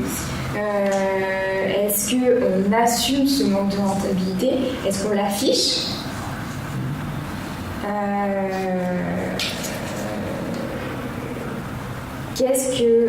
L'idée c'est que qu'est-ce que votre groupe souhaite, si vous vous mettez à notre place, souhaite faire de sorte de... Ce que je veux dire c'est que... Merde, j'ai fait un truc. En fait, je pense que tu soulèves une question intéressante, c'est que là on parle que de rentabilité. En fait, on définit depuis tout à l'heure la rentabilité, mais seulement financière. Sauf qu'aujourd'hui, je pense qu'il faut la voir totalement différemment. Il y a une rentabilité sociale qui rentre dedans, et c'est pas juste. Du coup, rentabilité, c'est social plus financier. Et en fait, le total, même s'il y a un peu moins de financier, s'il y a 10 fois plus de social, ça fait quand même un total positif. C'est globalement rentable pour l'activité en général et après c'est peut-être pour ça que c'est là depuis tout ce temps et du coup en fait vu comme ça moi j'ai l'impression qu'on s'en fout de perdre 100 € par jour puisque ça apporte tellement en fait en termes de formation, de bien-être, de communication aussi sur l'aspect localité des produits etc. Puis on apporte aux producteurs, il y a tellement plus de ce côté là que perdre 100 €, j'ai l'impression que c'est dérisoire. Du coup la question initiale c'était, que j'aimerais bien répondre de faire, c'est pourquoi est-ce que vous aurez théoriquement besoin de cet argent?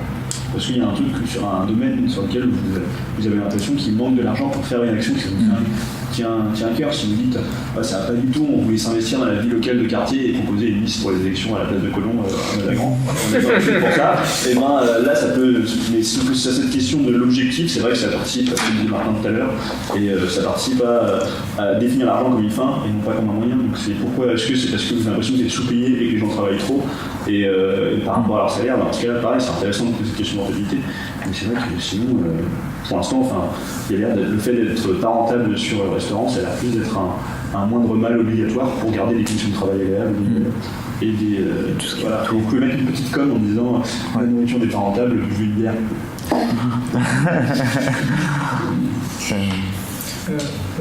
Si tu peux répondre. Si après je peux répondre en disant que ce qui est l'argent qu'on met en réserve après peut servir aussi comme le court-circuit à participer au financement du Biéristan.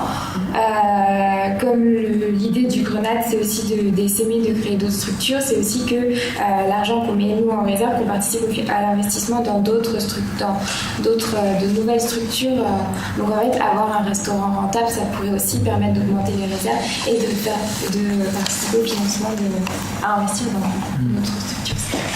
C'est l'idée du but.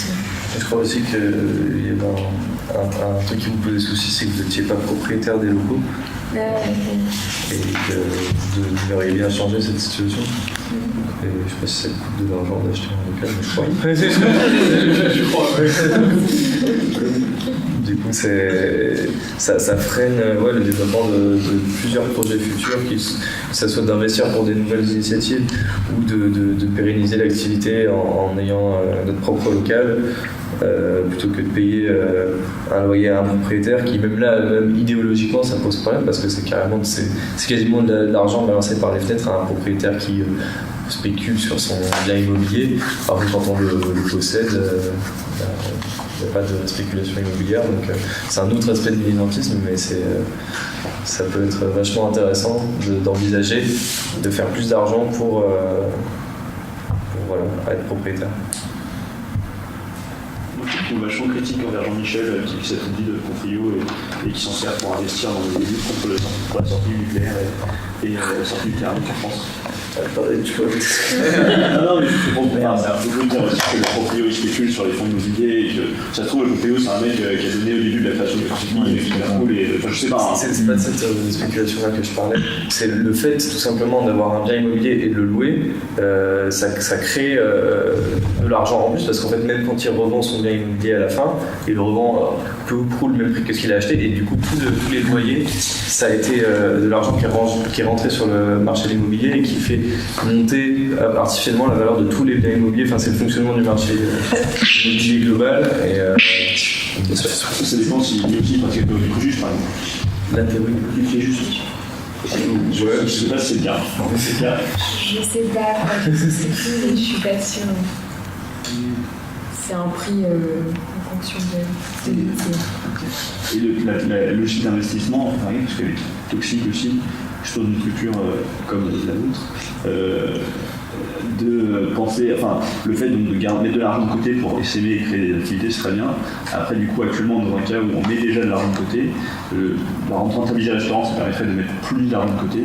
Mais je pense qu'il y a une logique dans l'entreprise de pas toujours vouloir grossir, qui peut aussi se retrouver dans grossir un réseau grossir avec de l'essaimage, et qui est dangereuse dans le cas où on hypothèque le présent pour préparer un essaimage futur. Il y a tout ce rapprochement, la question est de trouver ce rapport entre mettre un peu d'argent de côté pour faire le futur, enfin pour pouvoir essaimer, mais en même temps, pas juste en disant on va essaimer à fond, du coup là on hypothèque une capacité de travail, on dit qu'on travaille plus, on est un peu moins bien payé, mais pour préparer le futur. Et du coup, l'idée d'essaimer, c'est de multiplier un modèle qui est enviable, désirable et durable. Et en tout cas, j'imagine pour ce pays, et du coup, les questions. Je vois pas pourquoi. En fait, je vois pas pourquoi on devrait pas essayer de se développer vu que c'est l'objectif, de diversifier le réseau, d'étendre le réseau. Et pourquoi étendre le réseau, ce serait hypothéquer les capacités actuelles. Est-ce que là, si on trouve une solution qui convient à tout le monde, est-ce qu'on aurait l'impression d'hypothéquer le présent pour l'avenir? Là, c'était plus pour la question de la rentabilité, je pense, par rapport à la bouffe, du coup. L'idée, c'est que c'est pas rentable, donc radicalement, on enlève la bouffe, par exemple.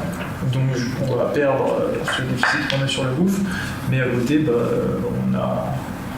on a dégradé notre présent parce que c'était ce qui nous équipait de faire la production.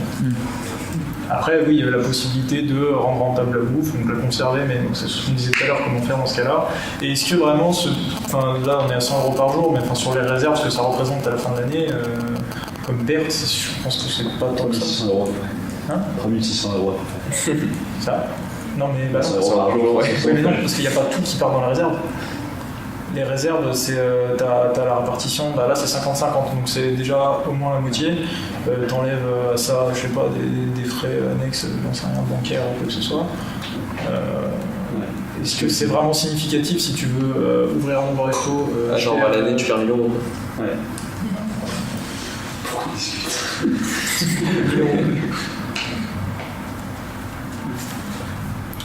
Donc on a bien cerné le problème et on a vu que le restaurant doit être plus rentable. Donc vu qu'on a cerné le problème et que le restaurant doit être plus rentable, qu'est-ce qu'on met en. Non, je suis pas vu que le Non, pas plus rentable, mais je veux dire, le restaurant il doit rester. Bah, si. Enfin, moi, ce que j'ai compris, c'est que on veut améliorer la rentabilité pour investir plus. Donc, mais du coup, je suis d'accord. Et du coup, le point, c'est, comme tu disais tout à l'heure, je vais voir en quoi ça va aussi m'investir. Ça dépend de. Ça dépend de ce que ça coûte de mettre plus d'argent de côté en fait. Si, comme il a dit, si on supprime les restaurants, ça dégrade les conditions de travail et du coup ça met plus d'argent de côté et du coup ça permet d'essaimer plus vite et du coup ça permet d'essaimer des structures qui n'ont pas de restaurant et juste un bar et qui auront du coup des conditions de travail moindres parce que le restaurant est important pour les conditions de travail. Est-ce que ça a un sens? Puis on parle de potentiellement que 1 000 € par an. Ouais. Avec cette solution de supprimer le restaurant. Attends, je veux le taux. Juste en termes de temps, là je vois qu'il est 30 et du coup l'idée c'est aussi d'après que vous puissiez faire un retour au collège. Enfin, Bah,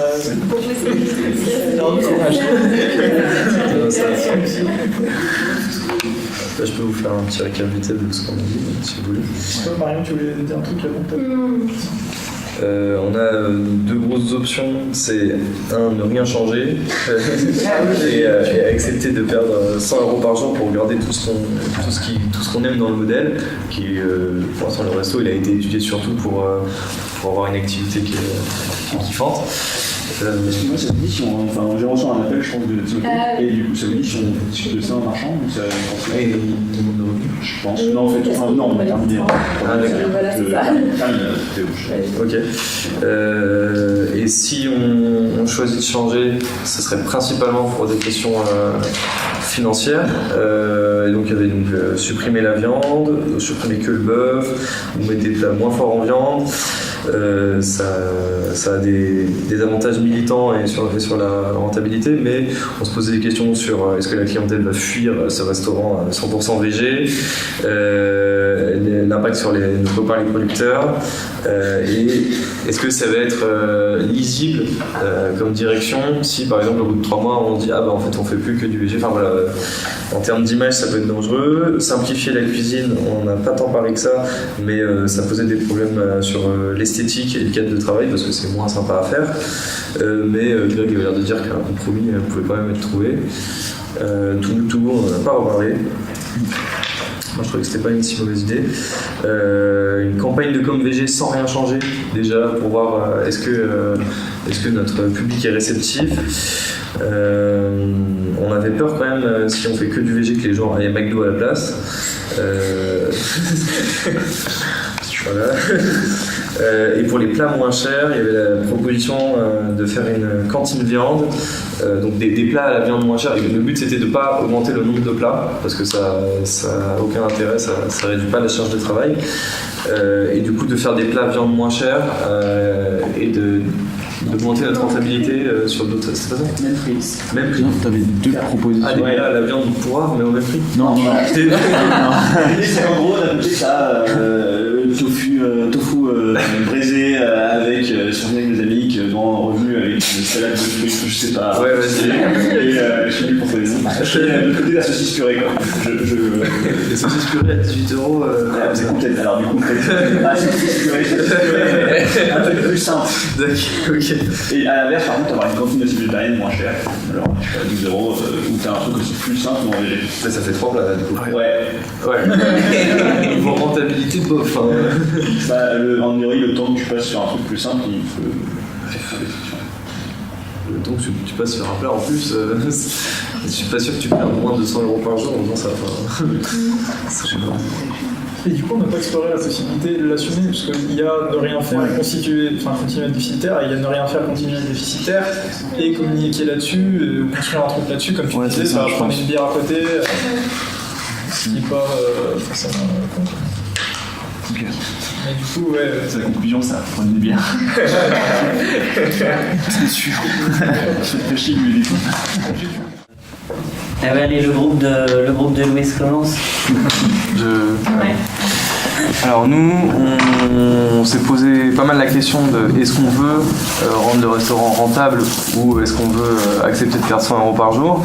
Alors d'abord, on a essayé de voir si on pouvait rendre le restaurant rentable assez facilement sans perdre trop les avantages actuels, donc le cadre de travail, la complexité des plats qui fait que les cuistots s'éclatent et tout. Donc on a pas mal parlé de supprimer la viande dans les plats, avec l'avantage évident que la viande c'est ce qui coûte cher, et que du coup faire 2 plats végés à la place ça pourrait permettre de gagner les coûts, ou enlever que le bœuf par exemple, parce que c'est la viande la plus chère, ou alors des plats moins forts en viande pour sensibiliser notre clientèle au fait de manger moins de viande. On a eu quand même des petites incohérences là-dessus, enfin des petits soucis là-dessus. On s'est dit est-ce que la clientèle va pas fuir ce restaurant végétarien, est-ce que on a envie de foutre dans la merde nos potes les producteurs, nos potes éleveurs, et est-ce que la direction générale, si on se plante, va pas être pas claire du tout pour notre clientèle. Sinon, on a pensé à simplifier la cuisine, donc ça demanderait moins de travail, mais on perd dans le cadre de travail et dans l'esthétique des plats. On a pensé à faire un système de too good to go pour réduire le gaspillage, mais quand il y avait moins de couverts par exemple, mais bon, c'est bien pour le gaspillage, par contre niveau thunes, ça va pas sauver grand chose. Une campagne de com déjà pour tester est-ce que notre clientèle serait favorable à un changement vers que du végé, sans rien changer au début, mais en mettant vraiment l'accent là-dessus. Voilà, et donc sur toute la question végé, on se dit si nous on passe végé, est-ce que les gens qui veulent vraiment manger de la viande vont pas retourner vers les kebabs et les McDo du coin, et qu'il n'y aurait plus aucun endroit où on peut manger de la viande de manière un peu responsable, locale, dans le coin quoi.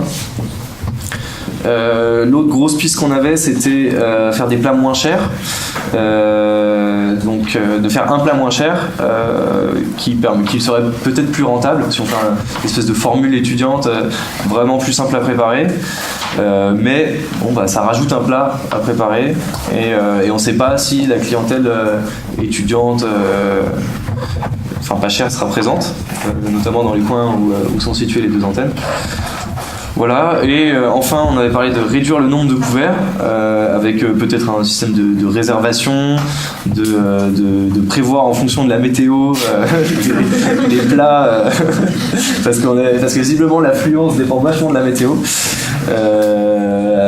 Donc ça permettrait de faire moins de préparation, et donc moins de gens qui bossent les jours où il y a censé avoir moins d'affluence. Par contre on s'est dit déjà au Biéristan il y a plein de gens qui viennent jamais parce qu'ils savent que ça va être toujours blindé. Là si les gens commencent à se rendre compte que le nombre de repas est vachement limité, ça risque de faire le même effet. Le temps de préparation change pas tant que ça en fait quand on doit préparer plusieurs plats, même s'il y a moins de couverts, il y a quand même plusieurs plats à faire. C'est dur de communiquer sur des nombres de couverts limités différents par jour. Voilà, et au final on commençait à se dire que rien changer c'était peut-être le mieux, parce que ça permet de garder tout le modèle qui pour l'instant a l'air de bien fonctionner avec les salariés, que 100 € par jour ça a l'air d'être absorbable, que 100 € par jour, ça fait pas 3600 ça fait 36 000, oui. Hein. Ouais, ça nous fait tout à l'heure. J'ai fait le kéké en fait. Alors et parfois c'est 300 par jour. C'est entre 300 et... Mais en moyenne 100. 36 000 sur 1 million de chiffre d'affaires pour le Biéristan. Et du coup... Non, là c'est court-circuit les chiffres. Ah, c'est court-circuit, pardon. Sur 600 000. Sur 600 000. Voilà, et du coup, pensez à éventuellement communiquer dessus, en faire notre fierté. Nous perdons de l'argent pour vous, et du coup de leur conseiller de prenez une bière pour nous aider à la place. Oui, et peut-être montrer tout ce qu'on gagne à côté aussi, tous les avantages au niveau des producteurs, du bien-être, etc. et de l'activité, parce que moi je trouvais que c'était vraiment important, c'est pour ça que je le redis là, mais la rentabilité, je pense pas que ce soit que l'aspect financier, il y a aussi l'aspect social qui rentre en compte, et du coup c'est une somme de ces 2 trucs là, et si on perd que ces 36 000 € par an, on s'en fout complètement. Voilà. Des gens qui veulent rajouter quelque chose dans le groupe, j'ai oublié quelque chose. Quand je disais juste de rien changer, c'est aussi parce que le déficit était absorbé par le bar. Et que du coup, financièrement, ça portait pas son préjudice. Et après, on s'est dit, ouais, mais finalement, ces réserves qu'on pourrait faire en perdant pas les 100 €, c'est ce qui peut nous permettre justement d'essaimer un peu, d'économiser pour soit devenir propriétaire des locaux, soit ouvrir de nouveaux restos. Et ce qu'on disait, c'est est-ce que ça vaut vraiment la peine de sacrifier la qualité de travail qu'on a maintenant sur le présent pour investir sur le futur, ou est-ce que déjà on se contente de ce qu'on a là et tant pis ça prendra plus de temps d'essaimer justement. Je crois que le dernier truc, c'est qu'on avait parlé de compromis pour la confection des repas, quitte à faire des repas un peu moins... mettre moins d'ingrédients peut-être des fois, mais garder la qualité esthétique et gustative du plat. Et du coup, on est en moins d'ingrédients. Après, ça a semblé à moitié pertinent, mais après, bon. Toujours... Non, pourquoi pas. Il y avait un aspect quantité, que ça changeait pas forcément la quantité des produits qu'on allait prendre. Mais du coup, voilà, c'était l'idée comme ça. Moins d'ingrédients, c'est moins dans l'assiette ou moins de variété d'ingrédients? Moins de variété d'ingrédients dans l'assiette, mais toujours autant de qualité. Non, même connexion, il y a la dalle à la fin. C'est aussi une restauration à 2 vitesses avec une cantine et une plus haut de gamme. Et du coup, avoir soit 2 prix de menus différents, soit lissés en fonction des ingrédients qu'on met à l'intérieur. Ouais. Un truc simple, un truc compliqué. Un beau cochon. Super, il y a des trucs différents chez nous aussi. Tu vas nous le présenter. Ouais, du coup on a quelques idées qui ont été similaires aux vôtres, notamment sur le fait qu'on voulait en fait que les gens aussi se rendent compte que c'était déficitaire, mais c'était pas spécialement quelque chose de négatif, avec l'activité du bar à côté. Du coup, avec une espèce que le prix affiché par le restaurant, ça correspond en fait à un prix qui est vraiment juste et qui en fait leur permet même pas d'être rentable. Du coup, avec cette espèce de com dont vous parliez, on a aussi discuté à ce niveau-là. De là, on est parti sur quelque chose qui aurait pu être fait aussi, c'est proposer en fait 2 prix pour les plats, avec un prix conseillé et un prix juste, donc le prix solidaire, qui permettrait en fait à la fois de pouvoir attirer des clients qui auraient un petit peu moins d'argent, d'appuyer aussi sur le fait d'avoir cette espèce de qualité en fait la qualité des matériaux qu'on va aller chercher pour faire ce plat là, et du coup ça fait une espèce de com en plus de proposer des prix moins chers. Aussi on proposait par exemple de réduire le choix pour les desserts et les entrées. Par exemple proposer, au lieu d'en avoir 2, on en proposait simplement une, pour à la fin réduire en fait les restes qui pourraient passer le soir en fait. Du coup réduire les restes simplement, pas en touchant le nombre de plats, mais en touchant le nombre d'entrées et de desserts qui est peut-être moins important. Il y avait quelque chose d'autre aussi qu'on avait soulevé, qui était d'assumer complètement le fait qu'on était en train de perdre de l'argent avec ce projet-là, mais de montrer que ça peut exister et qu'en fait c'est un modèle qui peut fonctionner, même si pour le coup il a besoin d'un bar, mais qui pourra en fait attirer d'autres structures à faire ce même genre de projet-là, pour en fait que les maraîchers puissent vendre plus de produits globalement et localement sur Lyon.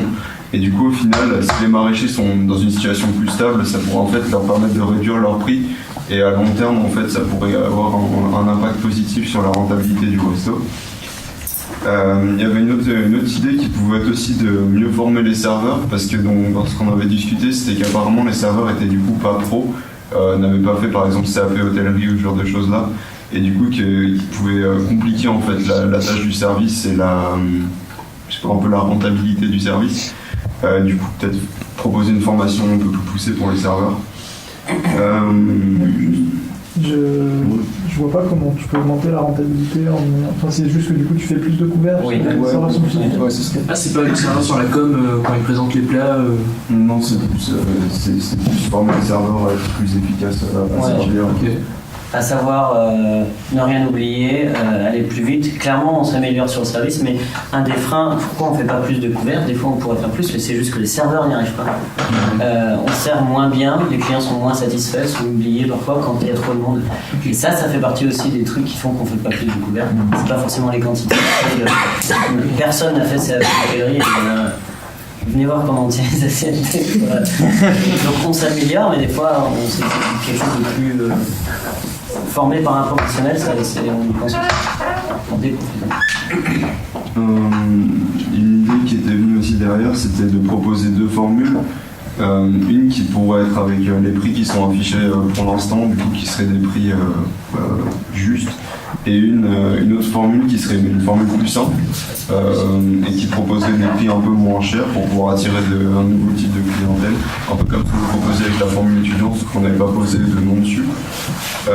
Sauf qu'en fait on s'est rendu compte aussi que ce genre de solution, ça pouvait poser des problèmes au niveau un petit peu social, dans le sens où quand on est dans le restaurant et qu'on voit passer des plats qui sont plus chers, en fait, les plats un peu, je sais pas, genre de meilleure qualité que propose le restaurant, ça pourrait créer une espèce de fracture sociale.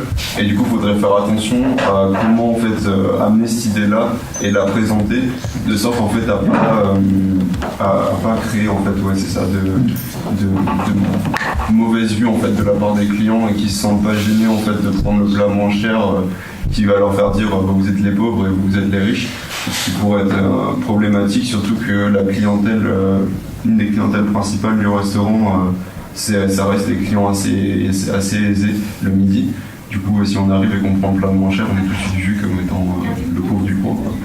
Et c'est donc un point à faire attention si jamais on voulait implémenter cette solution-là. Une autre solution qu'on pouvait proposer mais qui était aussi problématique, c'était de proposer par exemple une espèce d'AMAP avec les producteurs locaux. Du coup, de plus se contenter uniquement d'acheter ce dont on a besoin pour produire la nourriture, mais d'acheter plus aux maraîchers. Et ça rejoint un petit peu le point qu'on avait avant. Ça permet en fait que les maraîchers nous vendent plus et du coup sur une situation plus stable et du coup puissent réduire leur prix. Et nous en fait, ça nous rajoute la contrainte en fait de la distribution. Du coup, en fait, le restaurant devrait aussi se démener pour distribuer les produits de cette forme d'AMAP-là aux clients, ce qui peut poser des problèmes. On avait un autre point sur lequel on a pas mal débattu, qui était en fait d'utiliser mieux les restes du midi, typiquement pour les utiliser par exemple le soir, et en faire un système par exemple de bar à tabac. Du coup, ça permettrait en fait d'ajouter de la diversité au plat du soir, qui sont pour l'instant des plats et des burgers qui peuvent coûter en fait un petit peu cher. Et en fait, si on se rend compte de la clientèle qui vient le soir, ce qu'on disait, c'était que c'est une clientèle un peu moins aisée. Et du coup, parfois, en fait, quand on boit en bar, on a simplement envie de manger quelque chose pour accompagner la bière. Sauf que on n'est pas toujours capable de pouvoir dépenser 10 € dans un burger ou une flamme. Et dans ce cas-là, avoir réutilisé en fait les restes du midi dans des tapas le soir pourrait nous faire en fait rentabiliser la nourriture qu'on a produit d'une meilleure manière.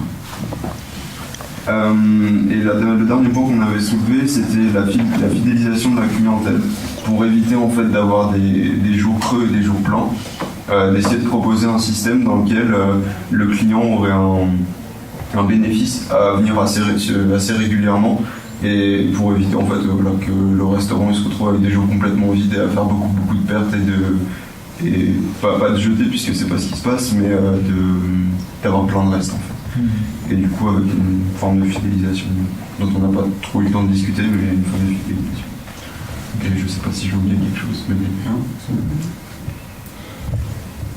Je crois que l'argument qui nous a penché plutôt à nous tourner vers le côté on veut rendre le resto rentable, c'était quand on a dit que ça paraissait vraiment intéressant de montrer qu'on pouvait faire un resto avec des très bons produits locaux, bio, et que ça reste à des prix accessibles. Et du coup, si on peut montrer qu'avoir un tel restaurant c'est possible sans avoir un appendice type bar, et ben c'est vraiment un super message à passer aussi. Et donc c'est pour ça qu'on s'est plus tourné vers rendre le resto rentable plutôt que essayer de garder l'activité comme ça parce que c'est déjà super cool. C'est pour le message qu'on veut passer. Ouais, on veut dire, on peut faire des trucs cool et être rentable, ou alors ce qu'on veut dire, on peut ne pas être rentable et être content. Ouais, il y a peut-être des réactions. Juste, l'idée des tapas, moi je trouve ça hyper cool. Je suis grand fan aussi. Perso, quand je vais accompagner ma bière, j'en prends une autre.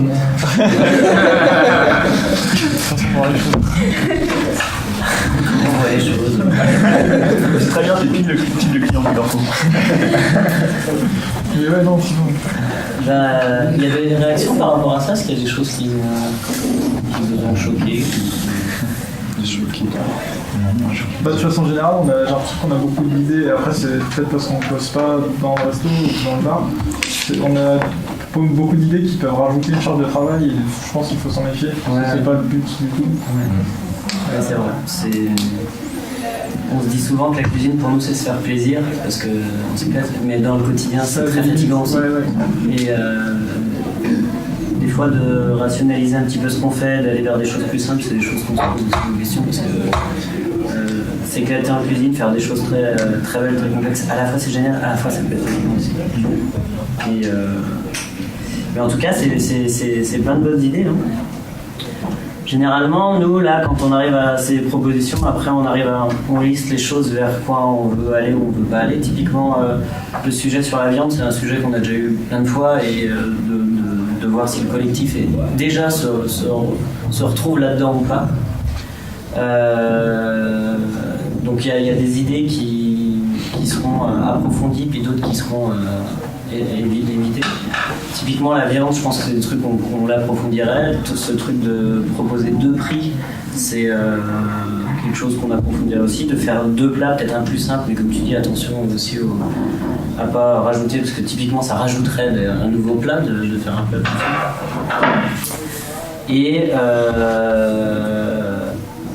Et après, généralement, on refait une réunion derrière, il y a un groupe de travail qui bosse sur approfondir ces propositions, pour ensuite, après, revenir vers le collectif et on va dire, voilà, on a choisi ça, on propose de faire ça pour tel prix, vous en pensez quoi ?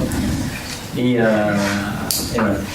Donc nous, on va traiter de ces points d'ici la fin du mois aussi. Donc c'est cool, merci, ça nous aide. À la fin, vous nous direz est-ce que ça a choisi comme solution. Si vous savez poser quelque chose, vous allez manger. Vous appelez quand il y a dit Juste pour revenir sur le point de la viande, parce que c'est vrai que dans notre groupe, on n'a pas du tout parlé de la viande. Pourquoi, je ne sais pas. Mais du coup, par rapport aux propositions, c'est clair que au début, j'étais en mode bah oui, il faut la supprimer. Et en fait, c'est vrai que le truc de ouais, mais du coup, ceux qui veulent vraiment la viande, ils vont juste aller en acheter ailleurs et de la moins bonne qualité. Et du coup, les éleveurs qui se démènent pour essayer de faire des trucs bien, bah du coup, c'est eux en fait qui sont vachement perdants. Donc, il faut faire attention à ça. Juste niveau quantité, en fait, ne rien changer au menu dans le sens où proposer quand même un repas carné, mais niveau quantité de viande, vraiment. Enfin, juste dire que la plupart des gens ils mangent de la viande parce que psychologiquement ils veulent de la viande dans un repas parce qu'ils mangent de la viande, mais ils n'en ont pas besoin d'un steak comme ça, quoi. Enfin, on veut vraiment réduire les quantités sur les plats carnés parce que en fait les gens ils vont pas tilter qu'il y a beaucoup moins de viande, enfin, genre, du moment qu'il y en a. Est-ce que c'est pas mal Non, mais on le fait, on a déjà commencé à faire ça. Typiquement le soir, on fait plus de viande le soir. Avant on faisait de la charcute, mais c'est globalement de la viande qui est pas très bonne pour la santé. Du coup on a enlevé ce truc-là en fait. Puis quand tu fais des burgers, tu fais des tapas, des assiettes de fromage, les gens des fois oublient un peu le fait qu'il n'y ait pas de viande. Le midi, il y a toujours ce truc, la viande c'est populaire et les gens veulent de la viande. Il y a des fois, les lundis des fois, on fait des lundis végé. Ça arrive de moins en moins, ça arrive que des gens ils disent il n'y a pas de viande, je m'en vais. Ah ouais? Ouais, ça arrive, mais parce que tous les gens sont pas forcément des gens qui veulent du local, ils vont dans une brasserie pour aller bouffer pas forcément un rhum steak, mais un plat avec de la viande. Pour l'instant, on n'enlève pas parce que c'est vrai que très vite, tu peux avoir une étiquette végétarienne, végane, ou ce que tu veux, qui des fois fait que tu es classé. Et des fois c'est chiant. Alors ce qui se passe, c'est qu'avant on mettait plat du jour, viande, plat du jour végétarien, et ça on l'a enlevé. Et ce qui fait qu'il y a plein de gens qui ne voient plus que c'est un plat végétarien, ils le prennent parce qu'en fait ils lisent un intitulé qui leur plaît. Et en fait il n'y a pas de viande, et ils le réalisent qu'après qu'ils sont pas vendus. Ça c'est l'événement. C'est la connexion. En plus c'est une sensibilisation. C'est vrai que l'étiquette végétarien, ça peut faire vraiment fuir les gens. Puis le pire, c'est bête parce que c'est trop. C'est bête. Je suis un végétarien, il voit très bien qu'il n'y a pas de viande à son plat, il lit les ingrédients, donc il n'y a pas besoin qu'on lui mette c'est végétarien. En général, ça va. Est-ce que l'exercice vous a plu ou ça vous a plu de Paris Et prendre des décisions comme ça, c'est difficile dans l'entreprise. Tout le monde a son mot à dire et Mais c'est bien, c'est très bien. C'est ça qui est génial, c'est que tout le monde a son mot à dire. C'est trop bien. Et c'est plus facile parce qu'on est que 10. Ce genre de décision, ça prend combien de temps à se mettre en place du coup? Ça peut, en quelques semaines, c'est fait, et puis après, il y a l'application du truc aussi. Après, derrière, on a un groupe de travail pour. Mais genre, par exemple, la question sur laquelle on a travaillé, nous, ça fait combien de temps qu'elle est. En fait, il faut que quelqu'un l'amène. Il y a un moment donné où il y a quelqu'un qui dit bah, moi, ça me fait chier. Et en fait, on en parle, et du coup, il développe un peu son idée. Et ensuite, c'est amené en réunion et on dédie un temps pour ça. Et ensuite, on essaie de faire des groupes de travail où tout le monde peut s'exprimer. Il y a une politique de on a un problème, il faut le résoudre dans. Faut pas que ça dure 6 mois. Quoi. Ça dépend de l'urgence qu'on décide d'attribuer à ce truc-là. D'accord. Ça dépend des autres urgences aussi. Mais comme c'est un truc important, on décide d'allouer du temps. On va faire une réunion spéciale pour ça. Et si on se met d'accord, ça va vite. C'est juste arriver à être tous d'accord. Après, c'est pas un consensus toujours, des fois c'est un compromis. C'est-à-dire qu'il y a des gens qui ne seront pas forcément tout à fait d'accord, ils peuvent vivre avec cette situation. Ils disent bah, moi ça me fait un peu chier qui est viande, mais ça m'empêchera pas de venir au boulot. C'est pas toujours le consensus, ça peut être le compromis. Et au final, la décision elle est prise comment? Soit tout le monde est d'accord, soit on. Ouais, il y a un vote. Ouais, il y a un vote. Après, si la personne n'est vraiment pas d'accord, on ne prendra pas cette décision. On la prend pas la décision. Ah ouais. Il y a un veto dans tout. Il peut y avoir un veto. Ouais. Mais bon, moi je verrai personne qui dira oh quoi que j'en sais rien. Ça va être sur Franck. Non, l'idée c'est que vraiment tout le monde soit content de venir au travail et que ça plaise. C'est pas de faire chier. Merci beaucoup.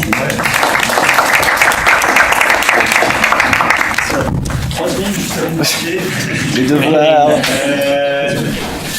Aujourd'hui, il y avait 10 absents. C'est triste. Enfin, moi, c'est moins triste. Si vous pouvez en discuter avec vos potes, camarades, etc., pourquoi ils n'étaient pas là. Et notamment pour la semaine prochaine, très rapidement, il y a le Corée qui a envisagé de ne pas être mis au deuxième semestre pour des raisons qui sont internes aux UMA. Nous, on trouve ça dommage. On a fait une lettre ouverte qu'on va aller présenter au département des UMA pour leur demander que ça soit refait. Et on va notamment vous demander à ceux qui souhaitent de signer cette lettre ouverte. Ce sera réexpliqué. On vous enverra un mail avec la lettre que vous pourrez lire. Et la semaine prochaine, ils apporteront la lettre et vous pourrez la signer si vous souhaitez. Mais du coup, c'est cool s'il y a du monde, parce que s'il y a 10 signatures sur la lettre, ça le fait pas. Et bon, après, s'il y a 10 signatures parce qu'il y a 25 personnes et il y en a 10 qui sont d'accord, bah c'est la vie. Et voilà, si c'est juste parce que les gens sont pas là, c'est dommage. Voilà, et merci. J'ai compté que toi t'étais là et du coup j'ai regardé la liste avec tous les GI et je vais dire que tous les autres ils sont pas là. Enfin, à Karine, c'est ça la question ou c'est est-ce que je considérais qu'ils étaient pas venus parce qu'ils avaient pas envie? Ouais, c'est ça. Ouais. Est-ce que non, je considère qu'ils étaient à la journée des métiers. Ah, ok. Donc au final, il y a 4 absents quoi. Vous êtes 6 GI, non? Ouais, je crois que c'est ça. Et normalement on est 25 et là il y avait On est 13. 14 personnes. Il y a 13. Enfin, en dehors des. Il y avait 14 ou 13 personnes. Du coup, ça fait plus. Ça fait quand même 7 absents ou 6 absents. Et la semaine dernière, les 2 dernières semaines, il y avait déjà 4 absents, je crois, ou 3 absents. Ce qui est un peu triste. Moi, je voulais juste dire que je fais jamais ce genre d'intervention normalement. Le Grenelle existe, mais c'est vrai que des fois c'est d'autres personnes. Moi, j'ai jamais fait d'intervention auprès des étudiants de ce type-là. J'ai déjà fait des interventions où je présentais mon entreprise, mais là, de faire un atelier. Et c'est très bien, ça fait un retour sur mon travail qui est très agréable. Et du coup, merci d'avoir été présent.